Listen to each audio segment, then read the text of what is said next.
written production of the Recreation Centers of Sun City Incorporated and is intended for the sole purpose of informing our Recreation Center members. Any duplication, copying, transmission, broadcast, or use, including electronic and social media, is strictly prohibited without the prior written consent from the Recreation Centers of Sun City Incorporated. Thank you for watching.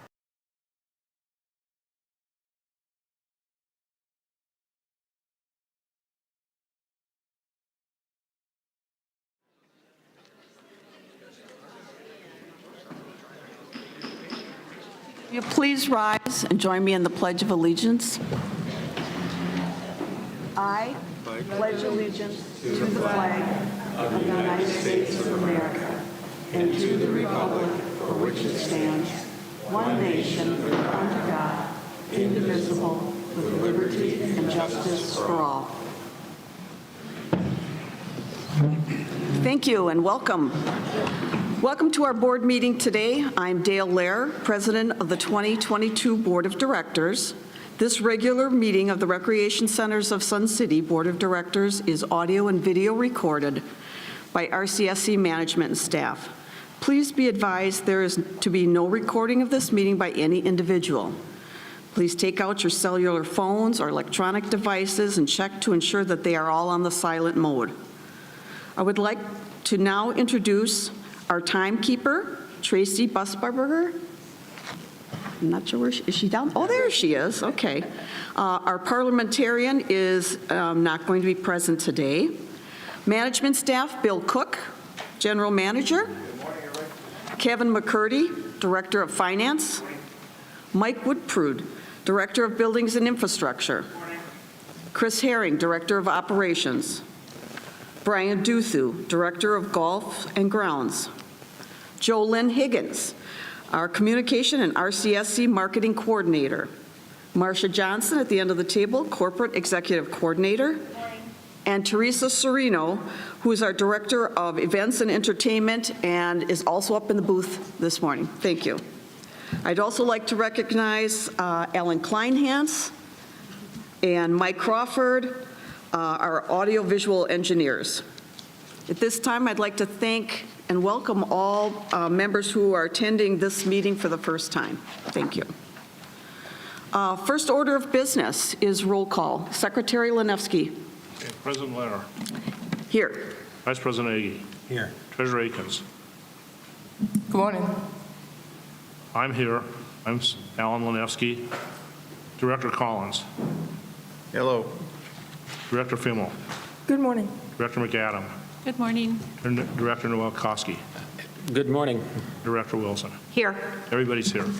Very good. Thank you, Secretary Lanevsky. Approval of the minutes. The minutes of the March 14th, 2022 meeting were posted for the director's review. Are there any corrections or additions at this time? There being no corrections or additions, the minutes of the March 14th, 2022 meeting are approved. Thank you. Treasurer's report. I would now like to ask if there are any questions on the Treasurer's report. Director McAdam. Yes, I'd like to just ask if we could have some parsing of the numbers in unrestricted funds again so that we can hear what our cumulative carry forward looks like. Are you able to do that for us?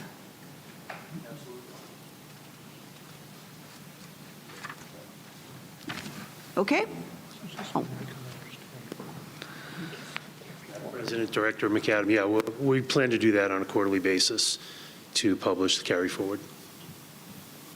So you'll be seeing the Q1 with the March report. Okay. So apparently under the unrestricted funds that are reported, there's been like a 2.7 million increase over the prior year right now, and we just are going to wait until next month to hear about how that's the is cash flow that we are generating from operations on a monthly basis. That's going into the carry forward each month. Okay, I look forward to seeing what that number is next month then. There being no corrections or additions, the treasurer's report is filed for audit. Management report. Are there any questions or comments on the management report?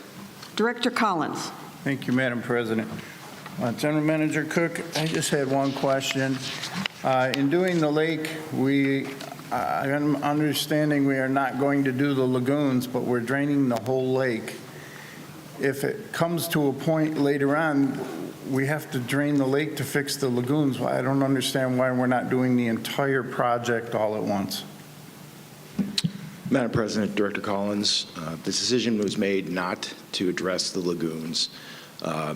Feeling that the lagoons were not a seepage issue, I do not believe that we would have to drain the lake in order to, if we had to do any mitigation with the lagoons, we would just have to shut off the waterfall, which is the water that feeds the lagoons, and that way, if we did have to do it down the road, we could. So it wouldn't require an entire lake drainage. And do we know anything about the cost of doing just the lagoons? Do not. So in the future, if we waited, it may not fall over the amount to use PIF.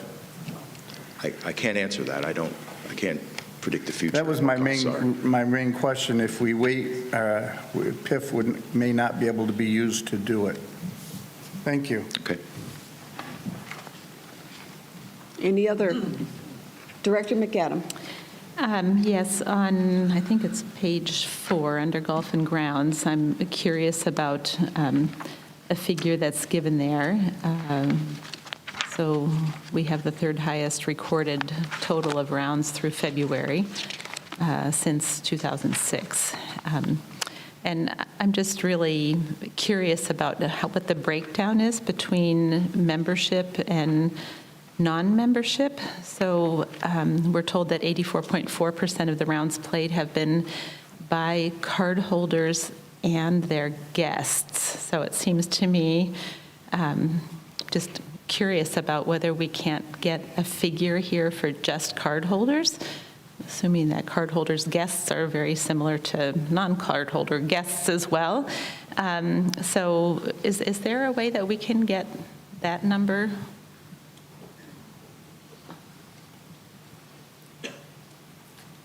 Madam President, Director McAdam, we could certainly include that in reports in future. I'd have to look up the numbers to break them down, but they could certainly be part of a future report. Thank you. That would be great. I have a comment on that. Yes. How much time would that take? Is that a bit labor intensive, or is that a pretty easy fit? It's easy. Easy, okay. So just so that we are consistent, are we then saying we want to have utilization broken down by visitors, and like on tournaments and stuff, we count everybody that comes in? Do we want to break that up as well? We have that information. We already recorded I'm not talking about golf. I'm talking about other sports and other activities. You know, lawn bowling, pickleball, anybody that brings in General Manager.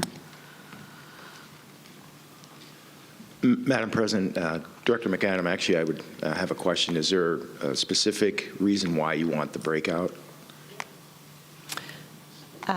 Yeah, Okay. I mean, we exist in order to serve the membership here, and as much as we like to be able to invite other people to join us in, I just feel like it's important for us to understand to what degree, especially since we're spending a pile of money on golf, to what degree that's going towards actual member enjoyment and to what degree it's going towards the enjoyment of outsiders. Well, I guess, we have spring breaks going on. I see a lot of grandchildren in the pools. I think it's a great thing, and we share that with guests. So I'm just trying to understand. I think Madam President was going down the path of asking, do we want to do that for all of our activities? I think at this point, if this is something you feel strongly about, Director McAdam, you should make a motion to that effect so that there can be debate by the entire board on that. Okay? Thank you. Are there any other questions or comments from the management report? Okay, moving on to committee reports. Bylaws Committee, Secretary Lanevsky. Thank you, Madam President. The Bylaws Committee has been selected. I, as chair, am chair, Kat Fimmel is the co-chair, and we have 5 members. We met on Monday. We're working diligently to set up a procedure and work on the bylaws. We plan to do that as quickly as possible, and I think we're beginning to make progress. That's the report. Thank you, Secretary Lanevsky. Long Range Planning Committee. The second committee report is going to begin with a PowerPoint presentation by Long Range Planning Committee member Steve Oakes.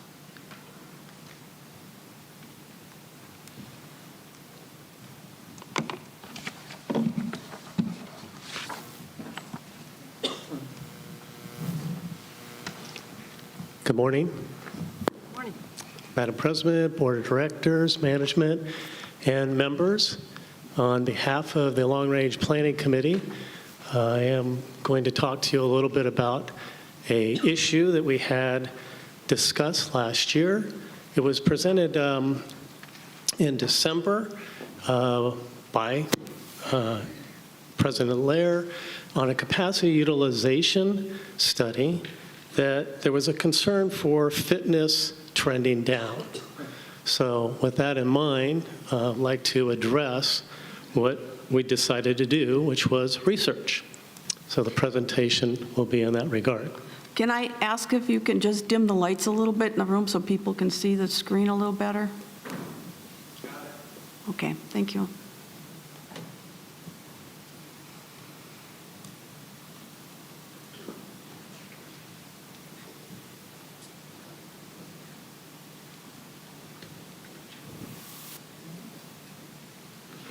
Why? No, let him, just let him do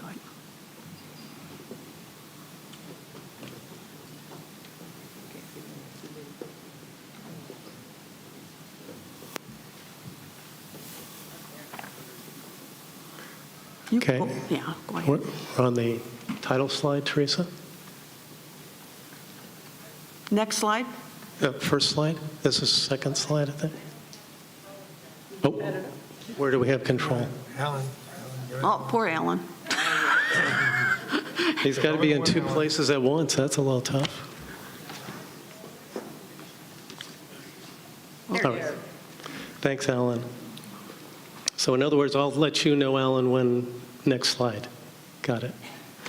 So as I was saying, what we're really looking at here is after doing the survey, if you will, or comparative analysis, decided that we needed modernizing, but I'm going to explain how we came up with that. So next slide. One of the issues that came to the attention of Long Range Planning Committee was from this email that came from a member. And I'm just going to read real quickly the highlighted yellow areas. For the next generation deciding whether or not to move to Sun City, we must demonstrate to them that we are living in the 21st century with fitness improvements. Therefore, it is necessary to update and restructure our fitness centers. This year, I investigated other avenues and found the EOS fitness location at 84th and Thunderbird and Rio Vista Rec Center, and they were both a mile from my house, indicating that someone's going outside of Sun City to use fitness centers. I have not worked out in an RCSC facility for several years. So provided recommendations, one of which were indoor cycles, as you can see, self-guided workouts via an app or a digital display. So along with this, we said, let's go take a look. What's going on at other gyms elsewhere? Next slide. So we do the survey. Local gyms included EOS, Peoria, Mountainside Peoria, Sun City West, Sun City Festival, Sun City Grand. So we're comparing what would be considered perhaps the next gen coming in to Sun City, as well as what's going on at our comparative facilities. Next slide, please. Current RCSC gyms and equipment 2020-21 utilization study, as I indicated earlier, showed some decline in fitness room usage. So the question has to be asked, why? Cardio equipment was determined to be about 15 years outdated. Local gyms have scheduled classes. Those are the two things that were noticed.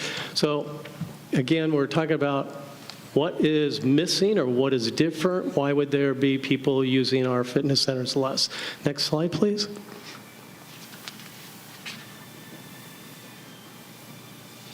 So I'm going to go through this very quickly because there's a lot of slides where went out, looked at other facilities, what do they have? But pointing out to you here at the EOS fitness location, that's the same fitness company that was a member that sent in that letter a little while ago I showed you, indicating that you have TV cable. Notice that there's a screen on top. That's showing you morning news, okay? And then there's the fitness selection criteria below that. Next slide, please. And again, you can actually see someone on an exercise bicycle here watching something of entertaining value to them. So it's a dual screen. Exercise screen, the entertainment screen. Channel selectable. You personalize your exercise activity and your entertainment to you. Okay, next slide, please. So this is just example of many different pieces of equipment in this facility. Stationary and recumbent bikes both provide this video entertainment system. And by the way, the video entertainment system is not just entertainment, it's also can be a structured fitness workout. So I don't know how many know about Peloton, heard about Peloton? Okay, so that's a structured fitness workout. There's other companies that are out there doing that. Next slide, please. Again, this is just more showing you a lot of different types of cardio equipment, treadmills, dual screen. What do we have right now is we have screens in our fitness rooms, which I was just using this morning on the bicycle, and they end up having screens up above. If you have a radio and you tune it to a specific screen, you will be able to see and hear as well. Otherwise, you don't get the audio portion. Here, you're plugging in to a screen audio specific to your interests, okay, rather than general interests. Next slide, please. This is just another example of what that lady had sent in on her suggestion for us to look at. This is an example of artificial turf, ropes, bands, tires that's more commonly found in open areas of gyms today. Next slide, please. Fresh, bright, inspirational. You're looking at actually one slide to the right there is a gym inside of a cruise ship, and then just giving you an example that they're trying to be brighter and inspirational. Next slide, please. Here's an example of actually where you go to a widescreen studio, large room that's showing a movie that a group of people that are interested in a movie, rather than going to, like we do now, a pool and watch a movie during the summertime or to an auditorium, they can actually go into this small room, or small auditorium, I guess, or large room, and watch a movie while also exercising. This is multitasking. This is what the next gen does. They're on their phone and they're also doing several other things, right? So we're trying to address the next gen interests. Next slide, please. Spin classrooms are also standard in these gyms. They run them usually about 1 to 2 a day. Next slide, please. Here's a Mountainside Fitness, 75th Avenue, Peoria, right off 101. You can see that it's a wide open, bright area. You also have every single one of their pieces of equipment has that cardio equipment I'm talking about, has a dual screen where you have the video entertainment or exercise selectable capability, as well as controlling your fitness workout. Next slide, please. This is talking about virtual fitness, became very popular during COVID. What did they do? They actually looked at their phone, worked out at home. Okay, you can do that more and more today. Next slide, please. And there's notifications that can be put up that change when you would receive. Well, the key point here actually is physical therapy available in these gyms. Well, I don't know how many of you do physical therapy or found the benefit of physical therapy, but as we decline in age, it becomes more and more important. These gyms are actually offering it within their gym. Okay, next slide, please. Okay, TV entertainment on most cardio equipment, again, at Mountainside. I mentioned that. Next slide, please, Ellen. Thanks.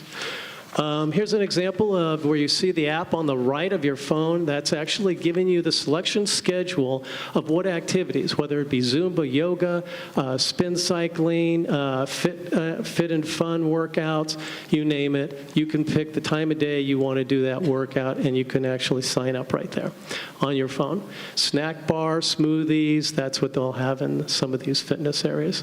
So just ideas, just trying to take ideas. Okay, next slide. Adult community, let's take a look at what we would compare to more closely. Sun City West, multi-purpose workout rooms are available for video program workouts. This is very interesting. I'll show this in a minute. User of room selects for the workout for self or friend group on room panel. Machine Room has both cable TV selections and internet access, such as YouTube, which is a way to learn as you exercise. YouTube has just about anything you want to learn from. Next slide. Okay, so this was interesting to me. I didn't actually realize that this was available. It's not commonly available in other gyms, but Sun City West figured out how to set up a workout classroom where you could actually have time-scheduled workouts with a group. You set up a class. I know we do it with clubs today, and I'm not saying that clubs is wrong. I'm just saying this happens to be another way where you can actually go according to a certain time schedule. Or, to my surprise, you can select your own workout schedule with a group that you happen to want to work out with. And you can go in there and say, hey, George, Bill, whatever, let's go do a Zumba workout. And we're going to set it up, and we'll sign up here on the schedule, and we go in, it's a projector, and we get that classroom for us. So set up your own class on capability. Hadn't seen that anywhere else, not at Grand or Festival either. Next slide, thanks. So this is an example over Sun City West where you can look at ESPN or YouTube, you select. Now they're a little bit more restrictive than the other gyms where the gyms were actually TV cable selection. This is almost all internet selection here. So I don't know that they actually had TV cable on this hookup. But you can see the screen that gives that choice. Next slide. 8 screen choices. So they did something similar to what we did. They actually provide you with screens on the wall, kind of like we've done, but you still plug in at your local position wherever you select a cardio piece of equipment, and then you select from the 8 screens up there. So it's less selectable than I showed you earlier from the other gyms, but more selectable than what we have because you don't need a radio here. You plug in with a 3.5 millimeter jack. I don't know if people have seen that, but it's available for $1 at Dollar Tree. Okay, next slide. Sun City Grand and Festival, just combining here and speeding this up a little bit, but again, more of the same, similar equipment to what you saw at EOS and Mountainside. Next slide. This happens to be pre-core equipment. I mentioned this for management, that there's a variety of choices. We were showing Life Fitness, but here's pre-core. I just thought that would be a worthy note. Variety of choices as to what kind of equipment you could choose from in terms of manufacturers. Next slide. So recommendations that come from this is simply do a trial of video cardio equipment. Will the entertainment and the self-training aspects bring more people to use our fitness centers? And let's see, because I put that in color,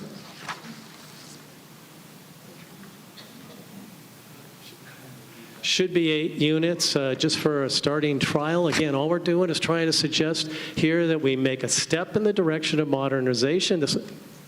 Thank you, Bill. Come better prepared than I do. I should have had this, but trusted the...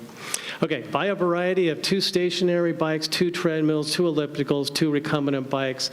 That's for management to decide where to put those, where it would be most appropriate to also monitor.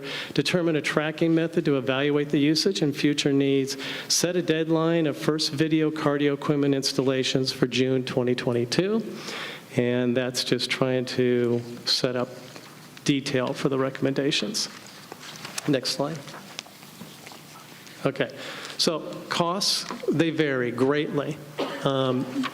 Our general manager did provide a little bit of understanding to this to the LRP, Long Range Planning Committee, recently. The high end is expensive, okay? The lower end, not so expensive, probably as costly or close to costly of a new piece of equipment that we have currently. So just trying to give an idea that they're available and there's a lot of choices there.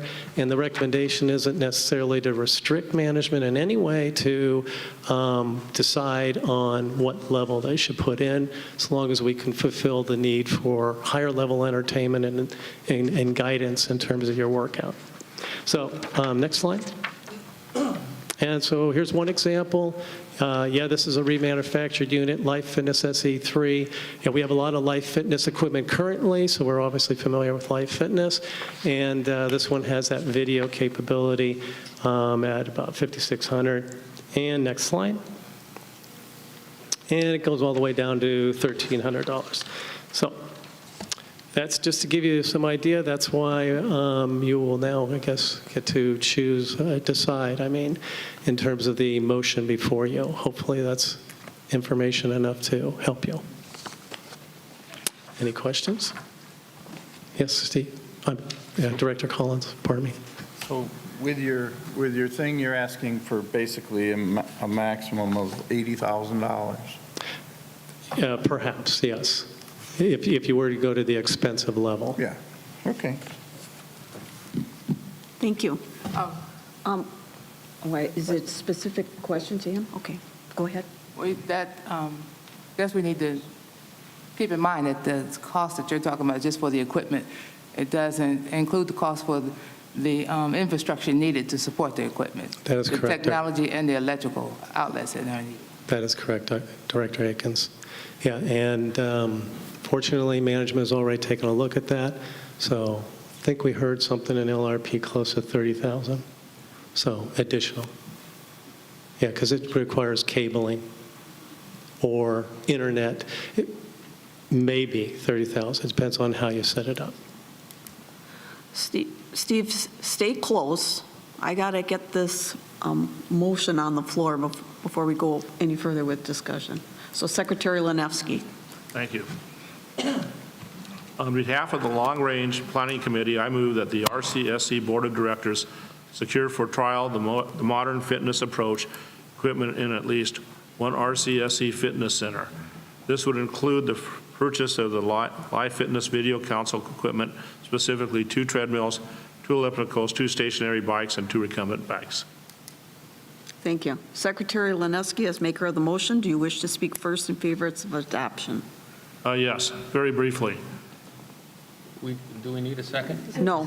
No? Not on the committee recommendation. Okay. Very, very briefly, the Long Range Planning Committee has looked at this, and there is a concern that while the Sun City fitness centers are being used, that if we're going to remain current and continue to attract people, which benefit the community, that we need to modernize.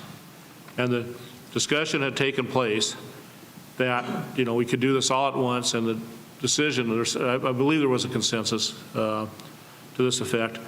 The consensus was, let's try this out. And in order to be sure that it's budgeted, in other words, that it just doesn't go in and is considered separately by management as they're looking at 100 or 1,000 things, there has to be a specific motion saying, please get get this stuff and budget it. And that's why that's here. Thank you. Please, General Manager Cook. Madam President, Board of Directors, Steve, I know you're very passionate about this, and I understand that. I'm a gym rat myself, and I certainly understand that. But I've got to look at the best interests of the corporation. Okay, so the cost, as we've already talked, could be $50,000 to $80,000. And I did look at their website, and the treadmills were right around $11,000 each. And so it ranged anywhere from 4 to 11. And so this, since it's not budgeted, it would have to come out of carry forward. And my opinion with carry forward is that it's a rainy day fund, Okay, it's for emergencies, and I think the IT equipment is a perfect example of that, where our infrastructure is badly needed to support the entire corporation, and from a security perspective. So I think that's a prime example of where we would want to use that. It also is available in the event that, and we're only 3 months into this year, and as we know, we're seeing inflation and costs and such going up, and so we want to make sure that if there are inflationary pressures on our budget this year, which fortunately we haven't seen, and as you've seen, golf is still doing very well, but that's how I would want to utilize the carry forward. Second issue is that content delivery, I'm not sure how that would happen. Okay, so there's methods of doing that. I belong to a gym and they have these machines, but there's 6 channels. Okay, so I don't even use their, that machine as it's supposed to be used. I use my phone. So I can download podcasts, I download videos, I can watch ESPN, I can do all kinds of things. And I would say half the people that I see use their own phones. I did go to Sun City West last week. We had a general manager forum where Pebble Creek Festival and Sun City West were there, and I discussed this specifically. And I went to 2 of West's fitness centers, and I did not see the machines with the video on it. I did see some machines that show you how to do different type of programs. Now, I missed 2 of the fitness centers, so it very well could have been there as well. And I talked to the GM at Pebble Creek, and he said, yes, we do have those screens where we provide content. And he said, quite honestly, we're pulling a couple of those out. Okay, this is directly from him. Okay, so I don't know why, it's a matter of utilization or cost. I wasn't sure if they lease or not, so I wasn't sure what, we didn't get into too many more details on that. And the other concern is tracking usage. So we're not quite sure how we would do that, since we can't really track specific machines when people check in. I mean, we could have sign-up boards, but if 10 people sign up for the old machine and 10 people sign up for the new machines, what does that tell us? I'm not sure. Okay.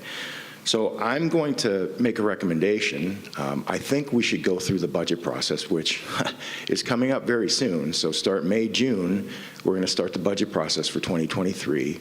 I think by doing what, if we approve this, we're circumventing that process.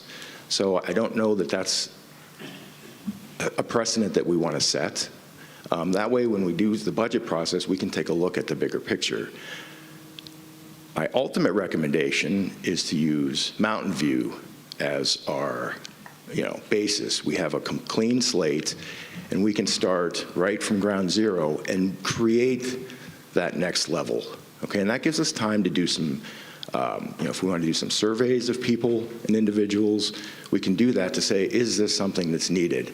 And really get input from, the entire membership to see what that would look like. So those would be my recommendations. I'm not in favor of this motion. Thank you. Are there any questions? Any questions? I have a couple. Sure. If this went through the normal budgeting process for next year, because it does, this motion does not dictate that it be done this year, the way it's phrased. Correct. Is it likely that we're going to move forward on trying to modernize the gyms, or without this motion, would we basically remain constant with what we have? Could you clarify, Yes. Director Lenevsky, please? In other words, if this board does nothing, is the status quo going to continue into next year and the following year, or are we actually looking at trying to modernize the gyms with this type of equipment? I don't know. I guess is that what we want to do? Is we want to compete with the Mountainside Fitnesses and the EOSs, or I mean, is that what we're trying to do? Or I'm just trying to understand, what our strategy is. So to answer your questions, I can't answer that. Okay.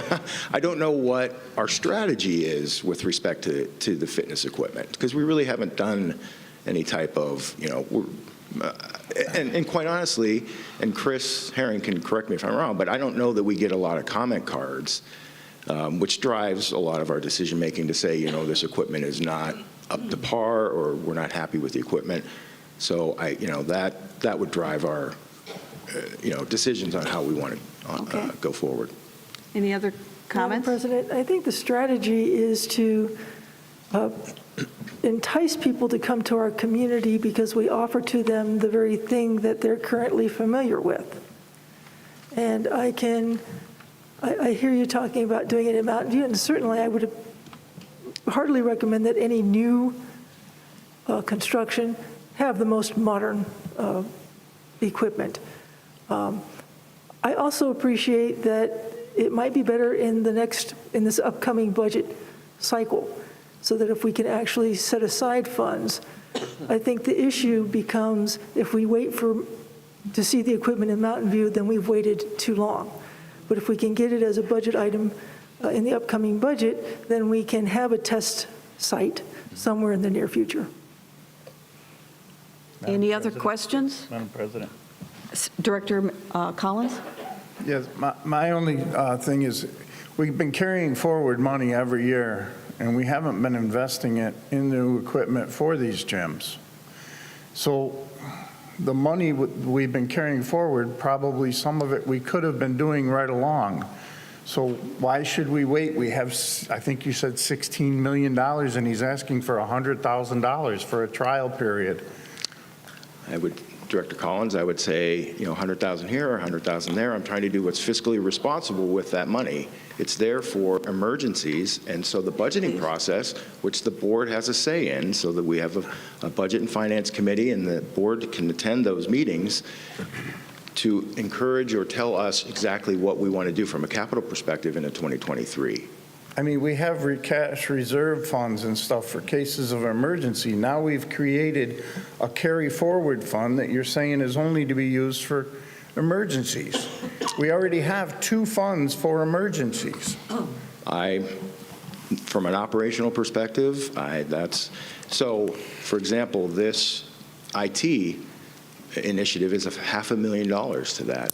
We also have some security initiatives that may need to eat into that as well. And that could be $1 million to $2 million. So I think those things are very high on our membership's list and the board from a usage of those funds perspective. I think security is very important. I think this is something that is needed, but I think if it goes through the board, through the budget process, I think, and quite honestly, I looked at the equipment, and 2/3 of the equipment was not available when I went onto their website. So I don't even know when we would get that equipment. It may not even be here until 2023. I don't know. Director Akins? Yeah, I also want people to keep in mind that we're only talking about 8 machines. And we're already talking about over $100,000 just for 8 machines, because not only because we need to do the electrical work and the technical work to support those machines. I would like to, and I think it's a wonderful idea for the future. I don't think it's possible for us to do that right now. I mean, we got other things that we need to do to get on board. We need to upgrade all the facilities with the technology first. I think that is first and foremost that should happen. Once we do that, then it'll be a lot easier to put those machines in the other facilities without having to do a whole lot of digging, a whole lot of restructuring to support the electrical and the technology. Director Wilson? I'd like to say, I like the machines that Steve is talking about. I think they would be a good advantage in our Sun City. But I think what we need to do, because we're talking the electrical work and what it would take for each center, I think this is something we need to put on the slate for Mountain View. We're going to have a brand-new physical fitness area. It seems to me that would be the time to invest in that and have a center then that has that. We don't have to have the same equipment in every center. But if we had a center that had that equipment, I think that would be an advantage.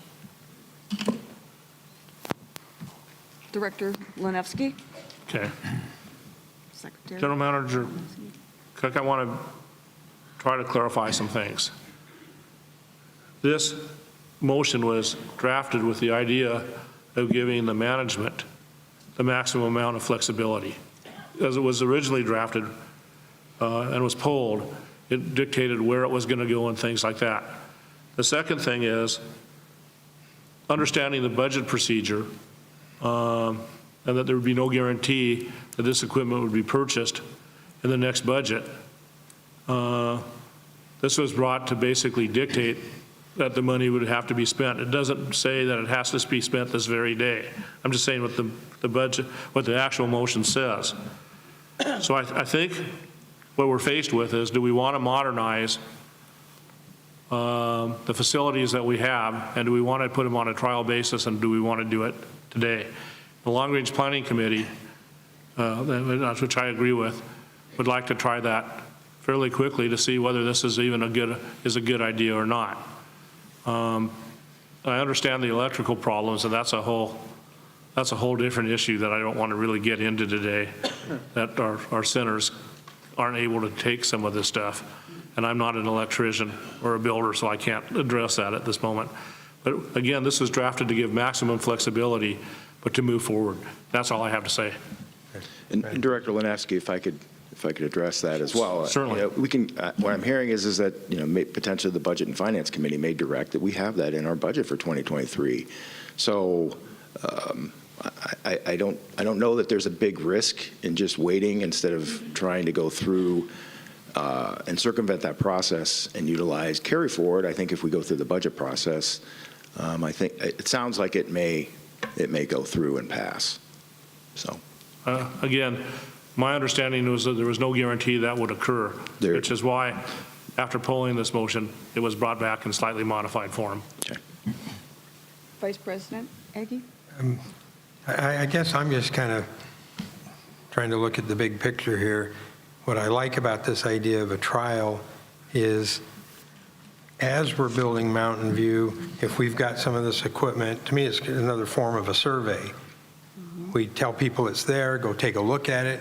I mean, why put all this equipment in at Mountain View only to find out that people don't want it? So, yes, it is an investment, but okay, so when you build Mountain View, you take these 8 pieces of equipment and you move them into Mountain View. So, and I don't know about you guys, but none of us are getting any younger. You know, the Mountain View Fitness Center is a year or 2 or 3 down the road. Why not put some of this equipment on the floor, essentially advertise the fact, and encourage people to go take a look at it and give us the feedback? So that's my point of view. Thank you. Director Nowakowski. The idea of this becoming part of the budget is in my opinion, the proper way to go. A lot of clubs ask for different equipment continuously throughout the year. There's a procedure for that to occur, and I don't understand why this is any different than that procedure. Okay. Is any more comments? Okay, I would just like to speak to this issue. I think, Steve, you did a great presentation. And I personally, as a retired physical therapist, can tell you that our equipment is lacking. I'm out in the community. I've had people 10 years older than me asking for a spin class. Where can we put it? So there's a need out there. And I can tell you, just in my experience, we are a little behind the 8 ball. I have concerns because it's not just the electrical, but we don't have the bandwidth, I think, at this point to operate some of this stuff. So we're already right at the edge with our IT issues, and that's going to take some of that as well. So it's a great idea. I think we do need to do it. But there's just so many other little things that are going on that's making this complicated. Do we have a place where we could set this up somewhere to even do this trial that would have the bandwidth from IT and the electrical capabilities to do that? Madam President, I don't believe that we looked in depth with respect to the content in terms of delivering the content. And we really looked at the physical infrastructure at this point, and we did look at Fairway. But as you saw on the tour yesterday, every one of our fitness centers is fully packed. There's not a lot of excess space. So we would have to pull out machines from wherever we do it. I believe that Chris, and you can correct me if I'm wrong, but we looked at Fairway for many different reasons, and we felt that that was probably, the optimal space. So, The best location? yeah. Okay. And just a quick comment, too. We don't really have a gym club. We don't have that, so it's not like a club could come and ask for this. But I think, I happened to be at a board meeting, I don't know, 6 years ago or 7 years ago, where a motion was made to form to get a spin class going. And, I think most of the people on the board didn't even understand what they were asking for. But we really are behind. And, we got equipment, but we're not where we should be by a long shot. I would like to make sure that when we do get Mountain View going, we have got to set it up with input from this subcommittee on modern fitness and make sure that we have rooms that are going to be open spaces, and we have areas to have spin classes and other things. It doesn't, to me, we have so many fitness centers. Some are really, I wouldn't even call them fitness centers, but they got a couple pieces of equipment in them. But we have fitness centers. We don't have to have every fitness center be the exact same thing, but we need to diversify and be able to offer that. So that's my 2 cents on it. All right, any other comments, questions? Secretary Lanefsky, will you please take the roll call vote? Vice President Agi. Yes. Treasurer Akins. No. Director Collins. Yes. Director Fimmel. Yes. Director McAdam. No. Director Nukowski. No. Director Wilson. Yes. I vote yes. And I vote yes. So the vote is 6-3, or it passes. Okay, with 6 in favor, 4 opposed, the motion. No, it can't be 6 and 4. Oh, I'm sorry. Can't be 6 and 4. Yeah, what did you say? 6-3, I said. Oh, 6 and 3. I'm sorry. I'm sorry, that's Did I right. say 6-4? I meant 6-3. Okay, 6 in Thank favor you. and 3 opposed. The motion passes. It's first reading. Okay, new business. Ms. Johnson, would you please read the names of the cardholders who signed up to speak on the new business items only? Oops, I'm sorry. Madam President, Board of Directors, so what is the budget? Good point. If you cap it at 125,000. Yep. Say it. I would say to cap it at 125,000. Gives you money for the machines, a little bit to move the stuff in and hook it up. You think that's reasonable? Yeah, I will actually defer to our Director of Operations, Chris Herring. Okay, I think 125,000, we can work within that. Okay, thank you. Okay. Gotta go. Secretary Lanefsky, in the next reading of this motion, if you could incorporate that amount in there. Okay, thank you. My turn? Sorry. Okay, everybody that signed up to speak on the Mountain View motion. So instead of having you sit up front, I'm just going to call you as you signed up, and then come up to the podium and state your name and member number, and most importantly, if you're speaking for or against the motion, and you will have 3 minutes for comments as indicated by the timer on the stage. So the first person that signed up is Jim McConnell.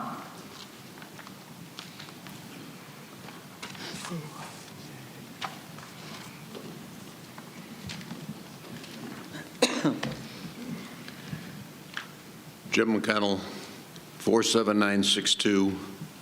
Madam President and members of the board. The 130-plus clubs chartered by Rec Center fall into 2 categories: those which serve their members and those which serve their members plus serving the community by enriching the quality of life of all interested residents through the presentation of live performances by local talent, including dance, vocal, and instrumental music and theater. The former group of clubs tend to have their own dedicated space, while the latter group share space for their rehearsals, performances, and other club activities. To equate the space needs of these 2 disparate groups, as some people have tried to do, totally misses the point.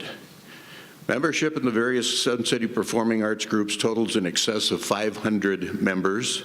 They present over 60 performances per year in Sun City and in various other municipal venues, entertaining, in a typical non-COVID year, over 12,900 patrons.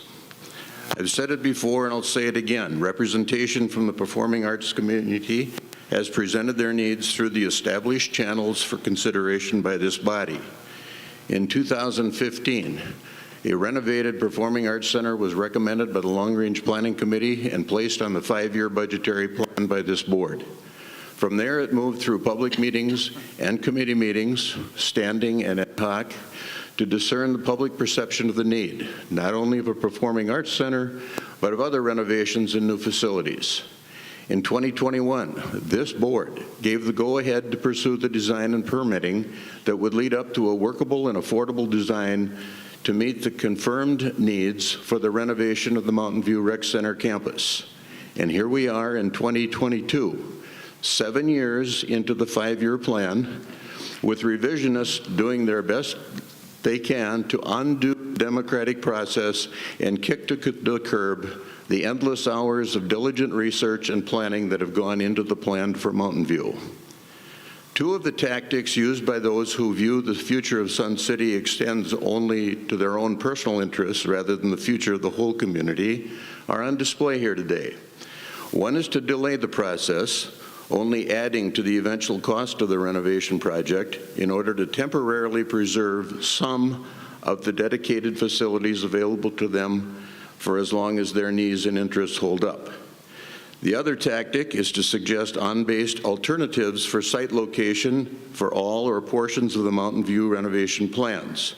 If those people had done their homework, they would know that in 2018, a report by the Rec Center Assistant General Manager to the Long Range Planning Committee outlined the reason why Bell, Lakeview, and Sun Bowl sites would not be suitable.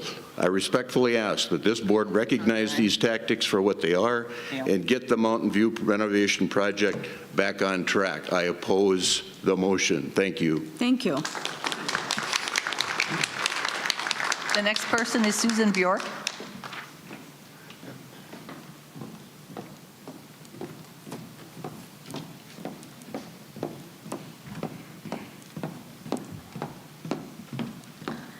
Hello, Board. Susan Bjork, 112650, and I am here in favor of this motion.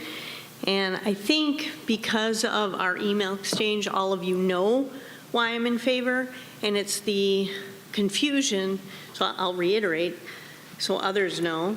It's the confusion that arose out of the actual reason for the 90-day moratorium. So President Lair, you'd mentioned that it was for the new board members to do the research, which I'm in full agreement with you that this is a board activity. However, on the February 14th meeting, Director Lanevsky talked about the exact reason that he brought the motion forward was so that the people could have their questions answered. So as a result of that, I asked to look at some of the past corporate documents, just so I could educate myself on the 40 million. I am all for improvement. I just don't understand the 40 million. Instead of granting me that access through the bylaws, which says that the whole board has to vote, I was told no by one person, and that person happened to be Bill Cook. So I don't understand that. All I wanted to do was look at the, what was the due diligence? What was the fiduciary responsibility that occurred throughout this to get to that 40 million? Instead, I was directed to the long-range planning meeting where the architect showed the 3 plans.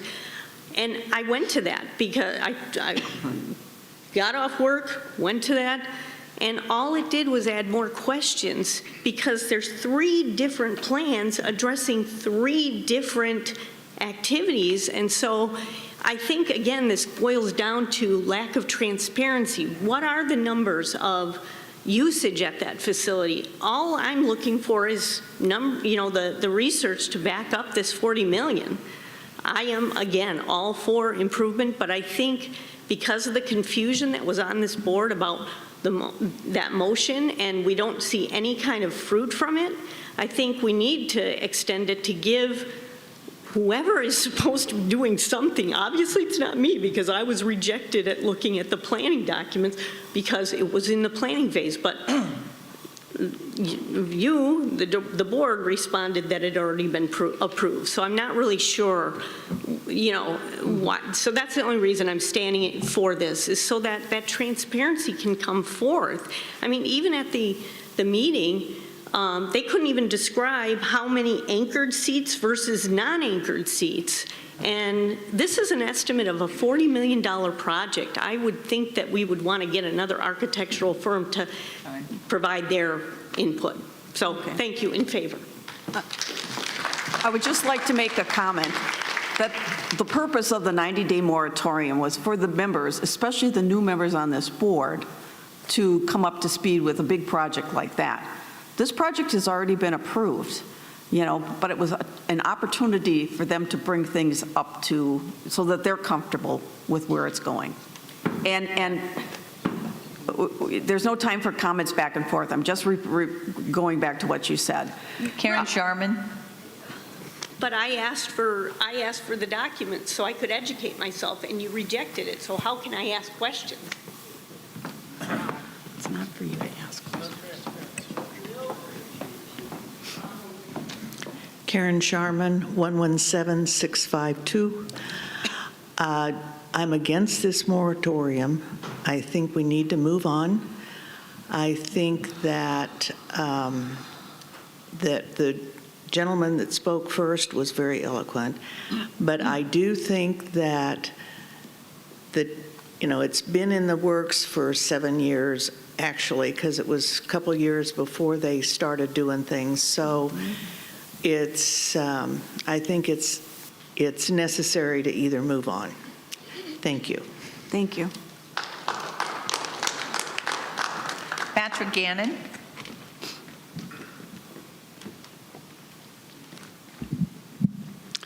Patrick Gannon, number 150056.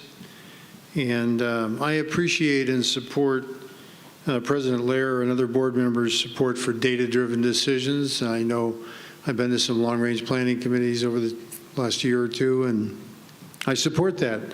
And with data that I've seen, I believe that the board is moving forward on a very expensive $40 million project that's maybe not sufficiently backed by usage data and trend data. I wholly support the gentleman that was up here before and the work and all the homework that was done for a new performing arts center. But I just, from what I've seen of the numbers that are available from various sources, it just doesn't seem to support an expensive full-size gymnasium for basketball and volleyball. And I know it's late in this thing. I've been involved in building projects, and I know the challenge of moving and getting materials and all of that. But a full-size gymnasium in the midst of what else is being planned, that's a fairly expensive component, and one that I just don't think there's going to be a lot of utilization for. So again, I don't have a ton of data, but I've been trying to pay attention to what's coming out, and it just doesn't seem to support that aspect of the project. So I vote in support of the 30-day extension to see if there's more that can be done to go with the data-driven part of it. Thank you. Thank you. Charlie Peterson.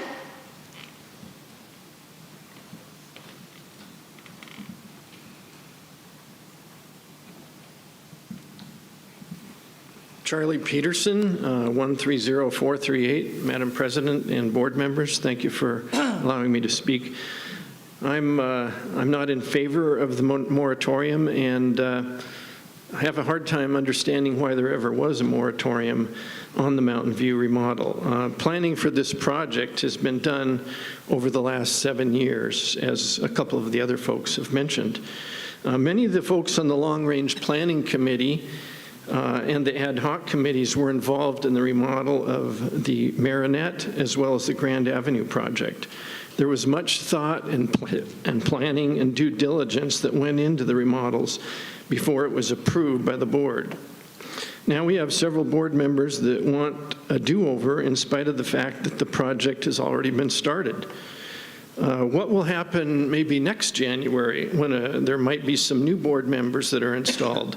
Will we have another do-over then because a few directors want to second-guess decisions that were made by this board?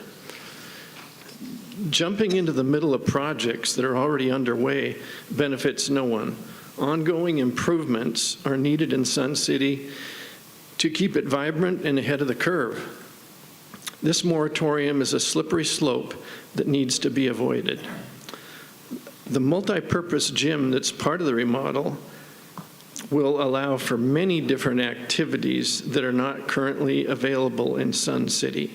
Basketball, volleyball, badminton, indoor soccer, for our Canadian residents, floor hockey, aerobics, indoor pickleball, and what about the displaced line dancers that are here?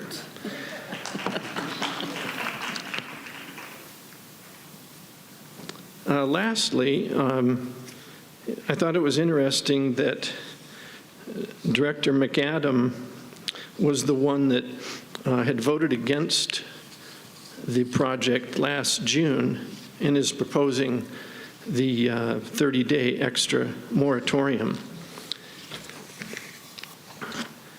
But when, in her bio in the last election, one of her goals was to provide the broadest range of recreational and social facilities possible to enhance the active lifestyle and well-being of Sun City residents. And Director Lanevsky, also, who is proposing another, proposed the original moratorium. In his bio, in the election data, had said as one of his goals, maintaining and increasing the opportunities for recreation, including indoor and outdoor activities throughout the year. And it just seems to me that a multi-purpose gym would be right in the wheelhouse of each of your goals. By delaying the project, the cost has already gone up and will continue to do so. I urge you to end the moratorium and move forward on this important project. Thank you. Thank you. Milton Lepsak. My name's Milton Lebsack, 130662. My wife and I have been seasonal residents here for 10 years. We bought a condominium close to the Mountain View and Fairway Recreation Center 7 years ago. I am an indoor gym enthusiast, play senior volleyball here in this area for the last 10 years.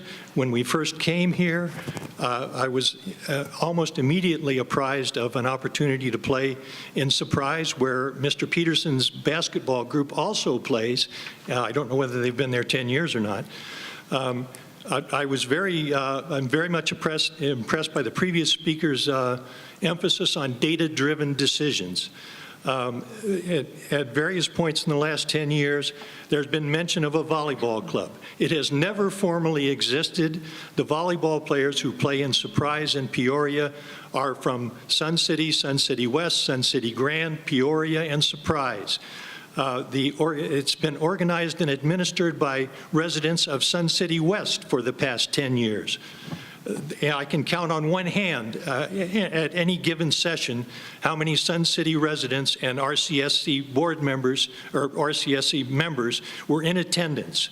I think if you look at data-driven decisions, you'll find that there's very little demand for volleyball. I will not speak to basketball because I do not play that. But the other aspect that I'm also impressed by the presentation from regarding the fitness centers.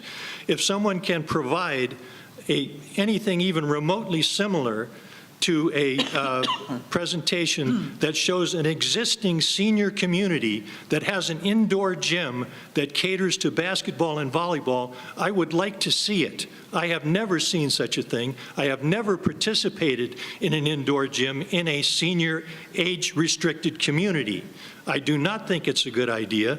And secondly, I am also a member of the pickleball club, and the idea of reducing or eliminating the pickleball courts at Mountain View is a ridiculous idea when there are 900 members in a pickleball club who use that facility on a regular basis.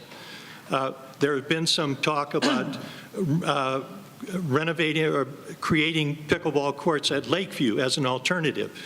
At best, that might replace the existing facilities at Mountain View. It would not add to them, which is, I'm sure you will hear many proponents from the Pickleball Club requesting more pickleball courts, as has taken place in many senior communities in the area and across the country. I think eliminating or reducing the pickleball courts at Mountain View and creating an indoor gym are ridiculous ideas. I am in total support of extending the moratorium. Thank you. Randy Becker. Excuse me, before you start, Tracy, when the time is up, could you just call out time? Because I can't always see from the corner.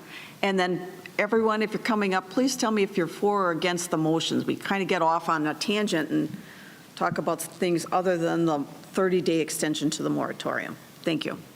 Randy Becker, 119810, and I am against extending the moratorium.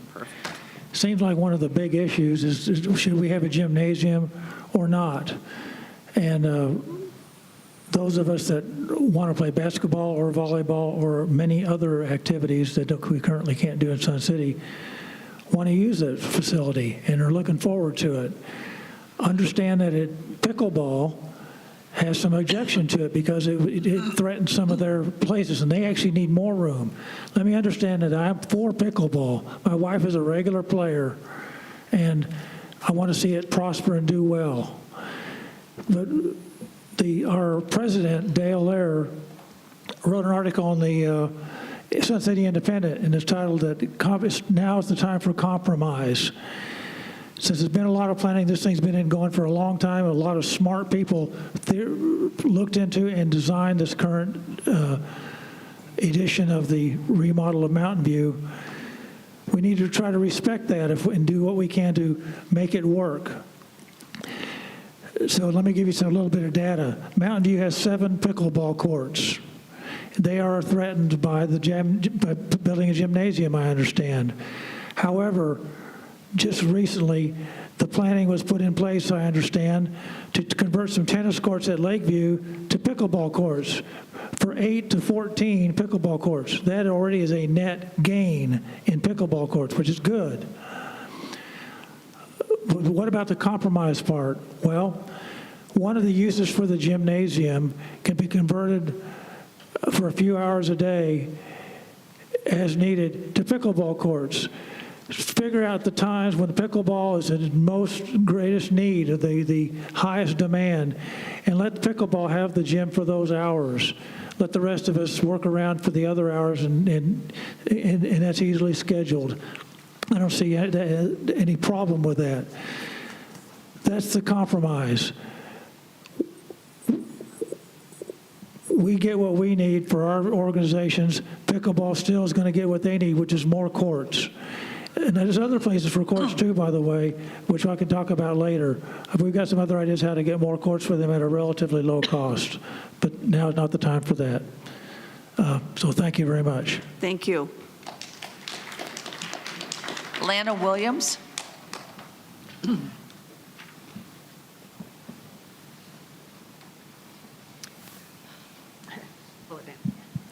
Lana Williams, number 159495. First of all, I want to thank the board for all your hard work. It's not an easy job you have, so I appreciate all that you do. Okay, I'm here to speak in favor of the Mountain View project. And speaking on behalf of over 800 country dance and line dance members, plus an additional 800 or more other dance clubs. We support this project because a new gymnasium will give us an additional place to dance. I'm speaking alongside the Sun City Players for the theater they have waited for over 20 years. This Mountain View project is a total asset to Sun City because it will encourage buyers and homeowners. The gymnasium will open it for basketball and volleyball players for our young seniors and future generations.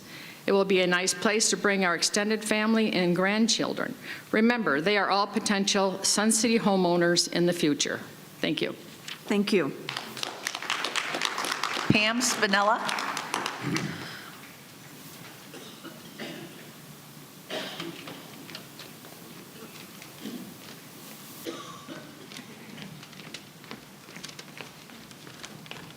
I got to sit closer. Pam Spinella, 142721. Thank you for all your service to the community. Let me first state I'm against the extension of the moratorium, even though I'm concerned about the costs. I visited Mountain View Rec Center yesterday with the intention of looking at the property and finding ways to repurpose what is already at the site and to possibly suggest a delay in the project, even though you've gone through all this work, you know. Back in July of 2012, Mountain View was the first rec center my husband and I visited on our self-guided tour of Sun City prior to our purchase. At that time, the property was still in good shape, although clearly an older property. Yesterday, I still found the property to be very clean. However, what was so shocking to me was how much the property had deteriorated greatly in the 10 years since 2012. This property was built at a time when people in society were very different than they are today. I look at our centers first with an eye towards safety and security. Without going into detail, the current configuration of this property is very concerning to me. I would like to strongly suggest that before this property is demolished and during the demolition process, that this property is completely searched with a keen eye toward finding and preserving artifacts, photos, and other historical items that I'm sure will be found. This property opened in 1967, at a time when many of the 55-plus folks eligible to live here this year were not yet born. Sadly, this property is well past its useful life, despite all that we have going on with the community, with the lake and the turf reductions. I do believe we need to move this project forward now. The more we delay it, the more it's going to cost down the road. Thank you. Thank you. James Kepler.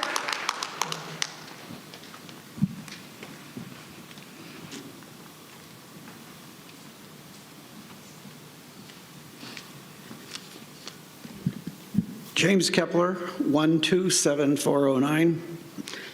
Excuse me. So everyone knows where I'm coming from. I would like to inform everybody that I was part of the 12-member committee that was put together to research what we wanted Mountain View to happen. And of this 12 members, it was a variety of people with different interests, from everywhere from women's aerobics, water aerobics, basketball, pickleball, performing arts theater. We spent weeks, many weeks, looking at the data, looking at what was being used, what wasn't being used, and we came across what we thought was a perfect solution that everybody in that room agreed upon, which would have been, plus the 2 board members, about 14 people, that we needed a new performing arts theater, we needed a gymnasium, and I am against delaying this action any further. Reading the Independent, you see people wanting a traffic study. Well, the current theater holds 400 people the way it's set up. The new theater will hold 400 people with the fixed seating. There's no reason to run a traffic study for a facility that's going to have the same amount of population attending it. I remember people were complaining about the Grand Project, and here it is. If anybody has been up there, it's a beautiful place, and I belong to the car club and very happy to have that place, and I use that facility quite often. I was a little disappointed that the pickleball courts, and I don't play pickleball, but the data showed us that they deserved more playing space. And I was pretty disappointed when that pickleball people did not get the added space that their numbers actually showed they should have had. So I can say that I think we need to look at that. Currently, what I watched from the presentation of the architect, our facility at Mountain View does not have secure check-ins. You can play pickleball, you can play tennis, you can play mini golf, you can play horseshoes, you can basically even sneak into the Mountain View pool if you use that back gate, because we do not have a controlled access, and the new facility will take that into consideration. I know 40 million sounds like a lot of money to people, and it is, but what does 40 million now buy? So I looked up some local things that Arizona's done. When we built the State Farm Stadium, Arizona spent $42 million just on site preparation. That had nothing to do with building the facility. That was $42 million in site preparation. I'd also like to point out that we spend $78 million for the jets that fly overhead, and our facility will be much less than that. Thank you. Thank you. Barb Erickson.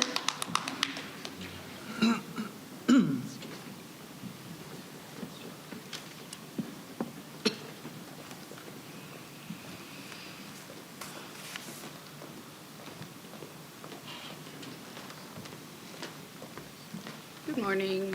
Barbara Erickson, 132081. Thank you, Madam President and members of the board, for letting me speak. I am a member of several clubs here in Sun City. I also use the weight rooms at Fairway and Oakmont, and during the summer months, I spend my time at the walking pools at Fairway and Bell and using the running track at Fairway. I also enjoy mini golf and paddle around the lake once in a while. And during the limited access time at COVID, I spent a lot of time playing pickleball at Marinette and hanging out at Mountain View. And my friend Carolyn says this is Disneyland for adults. And I want to thank you all for making that happen for me. But today I want to tell you that I am opposed to the moratorium at Mountain View. I've been to a couple of these meetings and I've watched a few, and it seems like everyone is pretty negative about Mountain View these days, and I wanted to give you maybe a little different perspective. I understand that people are upset about being displaced during the construction, even though other rec centers are available to them. But I'm a member of several clubs that are currently impacted by this project not moving swiftly. When Mountain View is finished, this board meeting and other large meetings and events could be held comfortably in the theater, which would free up this space here at Sundial for regularly scheduled clubs. And I'm also a member of the Water Volleyball Club, and a pool for volleyball would be great, because more and more people are showing interest in playing. With a new pool, we could accommodate a larger number of players, with a wider variety of skills. Currently, for 3 hours, 4 times a week, the swimmers, the water walkers, and the loungers have to share their space with us. When Mountain View is finished, these people can once more enjoy a quiet experience at Oakmont. Also, those golfers trying to putt on the 9th hole at North could go back to having a nice, quiet putting time. I belong to the Line Dance Club, the Rocking Through the Years Club, and the Country Dance Club.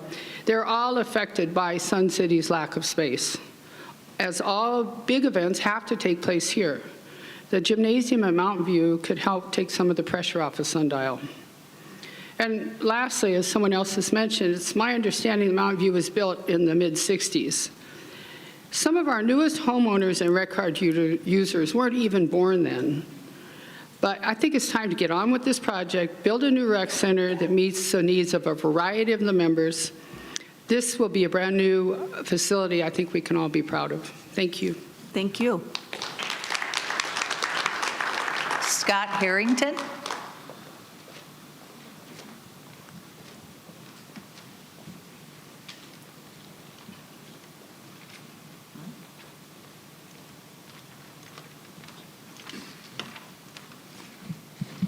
Scott Harrington, 151-138. Madam President and Board members, thank you for what you do. Volunteering has its price. We as a club oppose the moratorium. I'm the president of the Water Volleyball Club at Oakmont. Currently, we have 102 members with a pool capacity of 44. We play 4 days a week, 3 hours at a time. Our average attendance during January, February, and March was 37 a day. And that's during the cool weather, windy weather, and the wet weather, getting in a pool.